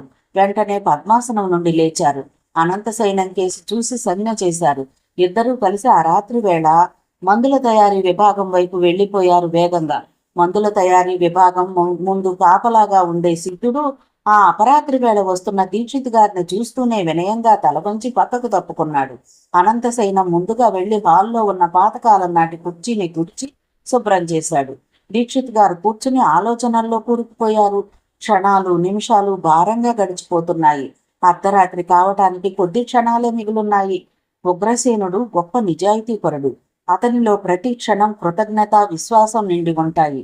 స్వామి భక్తి, రాజభక్తి నిండుగా కలవాడు. మహాపరాక్రమవంతుడు. ప్రతి క్షణం రాజ్యభద్రతే అతనికి ప్రధానం. అలాంటి నీతిమంతుడు మహారాణి సునంద ఎంత సౌందర్యవతి అయినా, శృంగార రసాది దేవత అయినా లొంగడు. కానీ లొంగిపోయాడు. కారణం ఏమిటంటావు అనంతసేనం? దీర్ఘంగా ఆలోచిస్తూ అడిగారు దీక్షిత్ గారు. రాజ్యకాంక్ష ఉందేమో స్వామి. లేదు. సునందతో శృంగారం జరిగితే రాజ్యం ఎలా ఉగ్రసేనుడి సొంతమవుతుంది? అసలు ఆలోచన ఆ సందర్భంలో అవకాశమే లేదు. ఆరోగ్యవంతుడు, కోడె వయసులో ఉన్నవాడు, బలిష్టమైన దేహం కలవాడు, ఉప్పు లాంటి కండలు కలవాడు, శుక్రతాతువు నిండుగా కలవాడు, అశ్వం లాంటివాడు, గతంలో స్త్రీ పొందు తెలియనివాడు, శృంగారంలోని ఆనందాన్ని రుచి చూడనివాడు, అధిక వీర్యము కలవాడు. దాని మూలంగా అతని ప్రమేయం లేకనే ప్రతివైపు మొగ్గు చూపే అవకాశం ఉంది కదా స్వామి. వృషణాలు వీర్య సంపదతో నిండు కొండలైతే ప్రమేయం కాని ప్రయత్నం కాని అంతగా అవసరం లేదని రసేంద్ర చింతామణిలో రాయబడి ఉంది కదా స్వామి, వినయంగా చెప్పాడు అనంతశయనం. ఆ రోజుల్లో శుక్ర నష్టం జరిగితే శారీరక బలం సన్నగిల్లుతుందని బలంగా విశ్వసించేవారు. ముఖ్యంగా సైనికులు, సేనాధిపతులు, యుద్ధ విద్యలో అపార నైపుణ్యం కలవాళ్లు శృంగారానికి దూరంగా ఉండేవారు. కఠినమైన నియమనిష్టలను ఆచరించేవారు. ఎలాంటి ప్రలోభాలకు మోహాలకు లొంగేవారే కాదు. కానీ ఉగ్రసేనుడు సునంద బాహువుల్లో ఒదిగిపోయాడు. ఎందుకని తిరిగి ప్రశ్నించాడు దీక్షిత్ గారు. ఒక్క క్షణం అయోమయానికి లోబన్నయ్యాడు అనంతశయనం. తను చెప్పేవి సరైన సమాధానాలు కావు. అందులో ఏదో మర్మం దాగి ఉంది. అది స్వామి మస్తిష్కంలో సుడులు తిరుగుతోంది. మీరే చెప్పాలి స్వామి అన్నాడు అనంతశయనం చిన్నగా. జీవసిద్ధి గొప్ప ఆయుర్వేద తంత్రకర్త, మహామేధావి, ఆయుర్వేదాన్ని ఔపాసన పట్టిన మహానుభావుడు, రసతంత్రులు, రసౌషధాలు తయారు చేయడంలో సత్వరమే, రోగ నివారణ చేయడంలో పరమ నిష్ణాతుడు. ఆయన కింద 1000 మంది ఆయుర్వేద సేవకులు, పరిచారికులు కంటి మీద పునుకు లేకుండా నిష్ఠతో క్రమశిక్షణతో పనిచేస్తూ ఉండేవారట. రాక్షస మంత్రి స్నేహంతో చెడు వైపు మరలాడు. రసౌషధంలో నిష్ణాతుడైన జీవసిద్ధి ఎన్నో ప్రయోగాలు చేసి, ఎన్నో నిద్రలేని రాత్రులు గడిపి ఆరోగ్యవంతురాలైన యువతిని విషకన్యగా మార్చే ప్రక్రియ కనిపెట్టాడు. ఇది జరగటానికి కొన్ని సంవత్సరాల ముందు ఒక అద్భుతం జరిగింది. మహారాణి సునందకి ఉగ్రసేనుడి మీద మక్కువ కలిగింది. కాంతకు లొంగిపోయే బలహీన మనస్కుడు కాదు. సునంద ఎన్ని రకాలుగా రెచ్చగొట్టినా, ఉద్రేకపరచినా, కవ్వించినా, అంగాంగ ప్రదర్శన చేసినా చెలించేవాడు కాదు ఉగ్రసేనుడు. దానితో సునంద తన తండ్రి రాజ్యం నుండి ఒక మందుల మరిడెమ్మను రహస్యంగా తన అంతఃపురానికి సేవకురాలుగా రప్పించుకుంది. మందుల మరిడెమ్మ తయారు చేసిన మందుని ఎంతో యుక్తితో ఉగ్రసేనుడు తినేలా చేసింది. కానీ ఆ మందు శక్తి ఉగ్రసేనుడి బలిష్టమైన శారీరక దారుఢ్యమునందు క్రమశిక్షణ, వృత్తి గౌరవం, పట్టుదల, కార్యదక్షతల ముందు తలవంచేసింది. ఉగ్రసేనుడితో రతి చేయని తన జీవితం వృధా అనుకునే స్థితికి వెళ్లిపోయింది సునంద. అవకాశం చూసుకుని ఉగ్రసేనుణ్ణి గాఢంగా కౌగిలించుకోవటం, తన వక్షోజాలను అతని గుండెలకేసి అదమటం, చుంబించటం, అతని చేతుల్ని తన రహస్యాంగాల మీద వేసుకోవటం, ఇలా ఎన్నో చేసేది మహారాణి సునందాదేవి. అయినా చెలించలేదు ఉగ్రసేనుడు. అకుంఠితమైన రాజభక్తి కలవాడు కదా. పిచ్చి పట్టినట్లయింది మహారాణి సునందకు. ఆ కాలానికి అందుబాటులో ఉన్న కామసూత్రాలను క్షుణ్ణంగా అర్థం చేసుకుంది. మహారాణి సునంద ఇన్ని చేస్తున్నా రాజమర్యాదని కాపాడటం కోసం ఒక్క మాట కూడా బయటకు అనేవాడు కాదు ఉగ్రసేనుడు. దాంతో మరింతగా రెచ్చిపోయేది సునంద. అయినా ఉగ్రసేనుడిలో చలనం లేదు. విసిగెత్తిన మహారాణి సునంద మందుల మరిడమ్మ ద్వారా రహస్యంగా రాజ్యమంతా వశీకరణ తంత్రకర్త కోసం గాలించడం మొదలుపెట్టింది. అంటే ఇప్పటికి 2361 సంవత్సరాల క్రితమే, అంటే క్రీస్తు పూర్వం 352వ సంవత్సరంలో వశీకరణ ఔషధం గురించి ప్రజలకు తెలుసు. అప్పటికే అది కనిపెట్టబడింది, కానీ అందుబాటు లేదు. అందుకే సునంద తంత్రకర్త కోసం గాలించింది. అప్పుడే సింధూర వల్లభుడు దొరికాడు. సింధూర వల్లభుడు సామాన్యుడు కాదు. రసౌషధ ప్రక్రియలో అగ్రగణ్యుడు. సంచుల కొద్దీ బంగారు నాణ్యాలు ధారపోసి సింధూర వల్లభుణ్ణి తన బానిసను చేసుకుంది మహారాణి సునంద. ఉగ్రసేనుణ్ణి వశపరుచుకునే రసౌషధం కావాలని కోరింది సునంద. కోరినంత ధనం ఇవ్వడంతో సింధూర వల్లభుడు అప్పట్లో ఆయుర్వేదంపై, అందున రసౌషధంపై పట్టున్న 2000 మంది తంత్రకర్తలను నియమించుకొని పరిశోధన మొదలెట్టాడు. ప్రపంచంలో ఎన్ని వందల కోట్ల మంది జనం ఉన్నా ఒక్కొక్కరికి ఒక్కొక్క శరీరపు వాసన ఉంటుంది. ఒక్కొక్కరిది మరొకరితో కలవదు. శరీరపు వాసన వేరు, స్వేదపు వాసన వేరు, అంగిలి వాసన వేరు. చుంబించినప్పుడు స్త్రీ అంగిలి వాసన పురుషుడికి, పురుషుడి అంగిలి వాసన స్త్రీకి తెలుస్తుంది. రతికార్య సమయాన వచ్చే వాసన వేరు. రతికార్యం పూర్తయ్యాక పురుషుల శుక్రము, స్త్రీల శోణితము సంయోగం చెందినప్పుడు వచ్చే వాసన వేరు.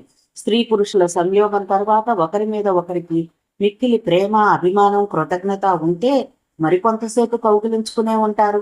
ఆ తరువాత స్త్రీ పురుషులు శరీరాల్ని శుభ్రం చేసుకునేందుకు లేచినప్పుడు వచ్చే వాసన వేరు. ఇన్ని సంక్లిష్టమైన దశల యందు శోధన సాగించాడు సింధూర వల్లభుడు. ఒక్కొక్క స్త్రీ ఒక్కో పురుషుణ్ణి చూసినప్పుడు మోహానికి లోనవుతుంది. చూసిన ప్రతి పురుషుడి పట్ల స్త్రీ వ్యామోహపడదు.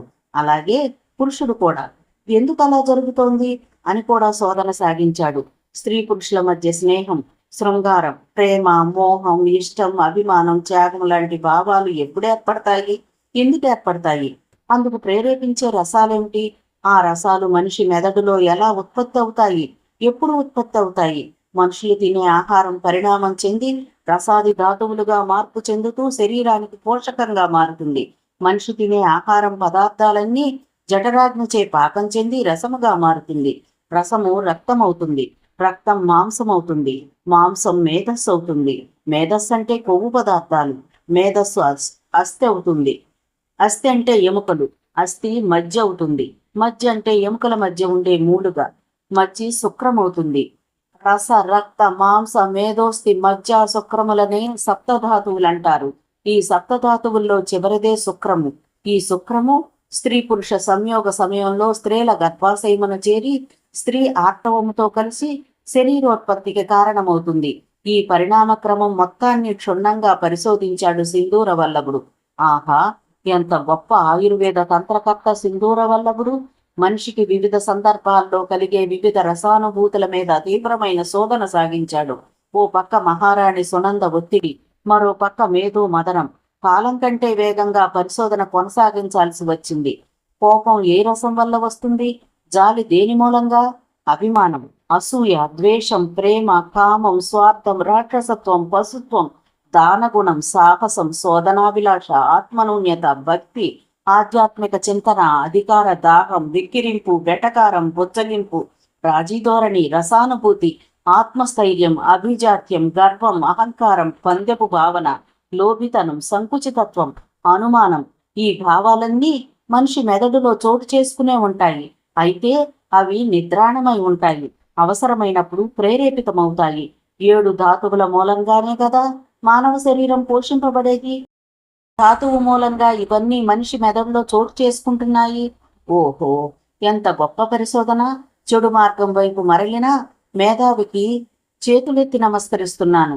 ఈ మధ్య ప్రపంచవ్యాప్తంగా మానవారోగ్య విభాగానికి చెందిన శాస్త్రవేత్తలు వీటి మీదే నిరంతరంగా పరిశోధనలు సాగిస్తున్నారు. కానీ మన దేశంలో 2361 సంవత్సరాల క్రితమే వీటి మీద పరిశోధనలు కొనసాగాయి. ఎంత గొప్పదయ్యా మన నేల! మన దేశం ఎంత గొప్పది! ఆ మాటకొస్తే క్రీస్తుపూర్వం 3000 సంవత్సరాల క్రితమే మరో మేధావి తంత్రకర్త జాతకేశ్వర భైరవుడు మనిషి ఒక్కో సమయంలో ఒక్కో రకంగా ఎందుకుంటాడు, చిత్ర విచిత్రంగా ఎందుకు ప్రవర్తిస్తాడు అనే సంక్లిష్టమైన దశల మీద పరిశోధన సాగించి ఫలితాలను రాబట్టాడు. అయితే ఆ విజ్ఞానం అంతగా గ్రంథస్థం కాలేదు. కొన్ని మాత్రం సూర్యదేవుడి గుడుల మీద శ్లోకాలుగా చెక్కడం జరిగింది. ఒక దశలో మహారాణి సునంద తీవ్ర ఆగ్రహం చెంది సింధూర వల్లభుణ్ణి పిలిపించి ఒక గడువు విధించి ఆ లోపు వశీకరణ రసౌషధం కనిపెట్టకపోతే తీవ్ర దండకు తప్పదని హెచ్చరించింది. దాంతో సింధూర వల్లభుడు తీవ్ర ఒత్తిడికి లోనయ్యాడు. పూర్వం 362 సంవత్సరాల క్రితం జీవించిన ఆయుర్వేద తంత్రకర్తలను గురించి తెలుసుకునే ప్రయత్నంలో పడ్డాడు సింధూర వల్లభుడు. అతని అదృష్టం బాగుండి అతనికి ఒక సూర్య దేవాలయం గుండా సమాచారం అందింది. వెంటనే అక్కడకు చేరుకుని ప్రతి గోడని క్షుణ్ణంగా పరిశీలించగా జాతకేశ్వర భైరవుడి శ్లోకాలు కనిపించాయి. ఆ దేవాలయం ఇప్పుడు లేదు, కాలగర్భంలో కలిసిపోయింది. ఆ స్థలంలో మరో సూర్య దేవాలయాన్ని మరో మహారాజు నిర్మించారు. అది కాలగర్భంలో కలిసిపోయింది. అది ఉన్న చోట నేడు ఉజ్జయిని నగరం ఉంది. సింధూర వల్లభుడు ఆ శ్లోకాల్ని అవపాసన పట్టి వశీకరణ రసం తయారీలో మునిగిపోయాడు. కొన్ని నెలల కఠోర శ్రమ తరువాత విభిన్నమైన 4 రసౌషధాలు తయారయ్యాయి. అందులో మొదటిది ఒక పురుషుడు ఒక స్త్రీని వశం చేసుకునేందుకు ఉపయోగపడేది. రెండవది ఒక స్త్రీ ఒక పురుషుణ్ణి బానిస చేసుకునేందుకు ఉపయోగపడేది. మూడవది ప్రాణప్రదంగా ఉండే 2 వ్యక్తుల మధ్య విద్వేషాన్ని రగిలించేది. ఇక 4వది సాక్ష్యాధారాలు లేకుండా పసిగట్టలేని విధంగా ఒక వ్యక్తిని మృత్యుకోరల్లోకి పంపేది. కాలగమనంలో సింధూర వల్లభుడిలో మహారాణి సునంద పట్ల వల్లమాలిన మోహం కలిగింది. ఆమె అంత సౌందర్యవంతురాలు, ప్రసాది దేవత, శృంగార నాయకి, మరులు గొలిపే మదవతి. వశీకరణ రసం తయారీ పూర్తయిందని, ప్రయోగ దశలో ఉందని చల్లని కబురు పంపాడు మహారాణి సునందాదేవికి. మహారాణి సునంద మహానంద భరితురాలై సింధూర భైరవుణ్ణి అంతఃపుర విందుకి ఆహ్వానించింది. మరో మండల రోజుల్లో విందు భోజనానికి వెళ్తాడనగా సింధూర వల్లభుడు సొంతంగా వాజీకరణ ఔషధాలు తయారు చేసుకుని సేవించడం మొదలెట్టాడు. కొద్ది క్షణాలు ఆ విషయాలను చెప్పడం ఆపారు దీక్షితులు గారు. ఆయుర్వేద చారిత్రక అంశాలు వింటుంటే అనంత సైనానికి వడలు గగుడు పొడిచాయి. అనంతమైన ఉద్వేగానికి లోనయ్యాడు. చెప్పండి స్వామి, ఆ తర్వాత ఏమైంది? జాతకేశ్వర భైరవుడి పరిశోధనల గురించి వినాలని ఎంతో ఆసక్తిగా ఉంది. సింధూర భైరవుడి పరిశోధన ఫలితాలు గ్రంథస్థమయ్యాయా? సిద్ధి విషకన్యగా మార్చే ప్రక్రియ గ్రంథస్థమైందా? జీవసిద్ధి బౌద్ధ సన్యాసి, ఆయుర్వేద తంత్రకర్త ఎలా అయ్యాడు? జాతకేశ్వర భైరవుడి పరిశోధన ఫలిత శ్లోకాలు ఎన్ని సూర్య దేవాలయాల మీద చెక్కారు? ఆ దేవాలయాల్లో ఒక్కటన్నా నేటికి మిగిలి ఉందా? జాతకేశ్వర భైరవుడు ఎన్ని తంత్రములుగా రాశాడు? ఆ తంత్రాలను ఎన్ని శ్లోకాలుగా రాశాడు? ఆ శ్లోకాలు ఎన్ని అధ్యయనాలుగా గ్రంథస్థం చేయబడ్డాయి? ఒక్క తిప్పుకోకుండా ఒక్కంట అంచున నించున్న వాడిలా అడుగుతున్న అనంత సైన్యాన్ని చూసి చిన్నగా నవ్వారు ధన్వంతరి దీక్షితుల వారు. చెప్తాను. ముందుగా సిద్ధుని అత్యంత ప్రమాద స్థాయి నుంచి సాధారణ స్థాయికి తీసుకురావాలి. శస్త్ర కాయ రసాయన చికిత్సల్లో చివరిది ప్రయోగించి మందు తయారు చేయాలి. వ్యాధి సింధు నిమర్తన గ్రంథం తీసుకురా వ్యాధి సింధు నిమర్తన గ్రంథం తీసుకురా ఒకసారి అన్నారు ధన్వంతరి దీక్షితుల గారు.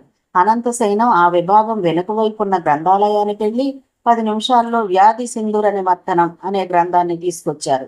దీన్ని ఎవరు రాశారో తెలుసా? పంచ పాండవులలో ఒకడైన సహదేవుడు రాశాడు. మహానుభావుడు మానవ జాతి శ్రేయస్సు కోసం, ఆరోగ్యం కోసం ఎంత శ్రమించారో తలుచుకుంటే కృతజ్ఞతతో కళ్ళు చెమర్చిపోతాయి అంటూ ఆ గ్రంథాన్ని తిరగేస్తూ సమయాన్ని పరిసరాల్ని పూర్తిగా మరిచిపోయారు దీక్షిత్ గారు. మరుసటి రోజు ఉదయం 11 గంటలకు ఒక పట్టిక తయారు చేసిన దీక్షిత్ గారు దాన్ని అనంత సైనానికి ఇచ్చి, ఇందులో శుద్ధ సువర్ణ భస్మాన్ని తయారు చేసే విధానం ఉంది. సిద్ధ రసావర్ణము అనే గ్రంథం ప్రకారం ఇది అన్ని విషయాలని చాలా వరకు హరించి వేస్తుంది. దీన్ని తయారు చేయించి సిద్ధు సేవించేలా చర్యలు తీసుకో అన్నారు ఆయన. శాశ్వత రోగ నివారణ మందు గురించి ఆలోచించారా స్వామి? వినయంగా అడిగాడు అనంతసేనం. మృత్యు పాసచ్చేది కృతము ఒక్కటే సరైన మందు. దాన్ని తయారీ త్వరలోనే ప్రారంభిద్దాము అని చెప్పి లోపలికి వెళ్ళిపోయారు దీక్షితులు గారు. శుద్ధ సువర్ణ భస్మాన్ని వెంటనే తయారు చేసి సిద్ధు సేవించేలా చర్యలు తీసుకున్నాడు అనంతసేనం. రోజులు గడుస్తున్నాయి. సిద్ధు ఆరోగ్యం చక్కబడుతూ వస్తోంది. మానసికంగా కూడా కోలుకుంటున్నాడు. భార్య సులక్షణను మరిచిపోయేందుకు ప్రయత్నిస్తున్నాడు. మల్లేశం తోడుగాగా ఉదయం సాయంత్రం చికిత్సాలయ ప్రాంగణంలో కాస్త దూరం నడుస్తున్నాడు. బాబా గుడి సన్నిధిలో కూర్చుని మానసిక ప్రశాంతత పొందుతున్నాడు. ఈ లోపల దీక్షిత్ గారి ప్రియశిష్యుడు గణపతి, గౌతమ్ మంచి స్నేహితులయ్యారు. ఖాళీ సమయాల్లో గౌతమ్కి కంపెనీ ఇస్తున్నాడు గణపతి. అప్పుడప్పుడు గణపతి వెంట చికిత్సాలయంలోని అన్ని విభాగాలు చుట్టొస్తూ ఉంటాడు గౌతమ్. అక్కడి ముఖ్య వైద్యులు, వారి శిష్యులు, పనివాళ్లు అంతా గౌతమ్కి బాగా పరిచయస్తులయ్యారు. ఒకరోజు సాయంకాలం సిద్ధు అటు బాబా గుడికి వెళ్ళగానే తను అవుట్ పేషెంట్స్ చూసే విభాగంలోకి వెళ్ళి అక్కడ తిన్న మీద కాలక్షేపానికి కూర్చున్నాడు గౌతమ్. శని ఆదివారాల్లో ఇక్కడికి అవుట్ పేషెంట్లు అధికంగా వస్తూ ఉంటారు. రుగ్మతలు చెప్పుకుంటారు. వారిని పరీక్షించి మందులు ఇస్తారు వైద్యులు. దీర్ఘరోగమైతే ఇన్ పేషెంట్స్ షెడ్లో చేర్చుకుంటారు. లాస్ట్ బస్సు దాటిపోతే మిగిలిపోయిన రోగులు రాత్రి అక్కడే ఉండి ఉదయం బస్సుకు వెళ్ళిపోతారు. అవుట్ పేషెంట్లను గమనించేందుకు 2 వైద్యులు ఉన్నారు. 5 శిష్యులు వారికి సహకరిస్తారు. ఓపెన్ షెడ్ అది. నంబర్ పిలవగానే ఆ టోకెన్ గల రోగి వైద్యుని టేబుల్ వద్దకు వస్తాడు. ఆ విభాగం చూసే ప్రధాన ఆయుర్వేద వైద్యుడు శతకంఠ శర్మ. ఆయన ఎంతో ఓర్పు నేర్పు కలిగి ఉన్న వైద్యులు. గౌతమ్ అక్కడ విధానాలని ఆసక్తిగా గమనిస్తున్నాడు. ఇంతలో ఒక 50 ఏళ్ల వయసుండే స్త్రీ శతకంఠ శర్మ ముందుకు వచ్చి కూర్చుంది. చెప్పమ్మా, ఏమిటి నీ సమస్య అంటూ అలవాటు ప్రకారం నాడి చూసేందుకు ఆమె చెయ్యందుకోబోయాడు శర్మ. ఆమె బిడియంగా చేతిని వెనక్కలాక్కుంది. నాకే సమస్య లేదండి అంది సిగ్గుపడుతూ. రోగం లేనప్పుడు ఎందుకు వచ్చావు? ఒకంత ఆశ్చర్యపోతూ అడిగాడు ఆయన. మందు కావాలండి అంది సిగ్గుపడుతూ. రోగం లేనప్పుడు మందులెందుకు? మందు నాకు కాదండి, నా కొడుకు కోడలిద్దరికీ. అసలు వాళ్ళకి పడటం లేదండి. వాళ్ళిద్దరూ ఇష్టంగా కాపురం చేసుకోవాలి. మందు ఇవ్వండి సామి అంటూ అసలు విషయాన్ని అప్పుడు చెప్పిందామె. శర్మ విసుగ్గా చూశాడు. ఆయన ఏం చెప్తాడోనని గౌతమ్ ఆసక్తిగా చూస్తున్నాడు. నిజానికి ఆమె దేని గురించి అడిగిందో మొదట గౌతమ్కి మాత్రం అర్థం కాలేదు. అర్థం కాగానే చాలా ఆశ్చర్యం వేసింది. ఇష్టం లేని వాళ్ళని సఖ్యంగా ఉంచడానికి మందులుంటాయా? నిజంగా ఉన్నాయా? అసలు ఉంటాయా? అది సాధ్యమా? అదే పనిగా ఆలోచిస్తున్నాడు. శతకంఠ శర్మ ఏదో చెప్పడంతో ఆలోచనలు ఆపి అటు చూశాడు. చూడమ్మా, నువ్వు అడిగే మందులు మాకులు ఇక్కడ దొరకవు. ఇది రోగాలకు మందులిచ్చే వైద్యశాల మాత్రమే. అందుచేత నువ్వు మరో చోట ప్రయత్నించు, వెళ్ళిపో ఆమె వైపు చూస్తూ అంటున్నాడు ఆయన. అది కాదు స్వామి, డబ్బు ఎంతైనా పర్వాలేదు. తన పరిస్థితి అర్థం చేసుకోమని అర్థిస్తుందామె. చెప్పే కదమ్మా, మా దగ్గర దొరకవు. చూడాల్సిన రోగులు చాలా మంది ఉన్నారు, వెళ్ళిపో అంటూ ఆయన కసురుకోగానే ముఖం మార్చుకుని ఆమె లేచి అక్కడి నుండి యువతలకు వచ్చేసింది.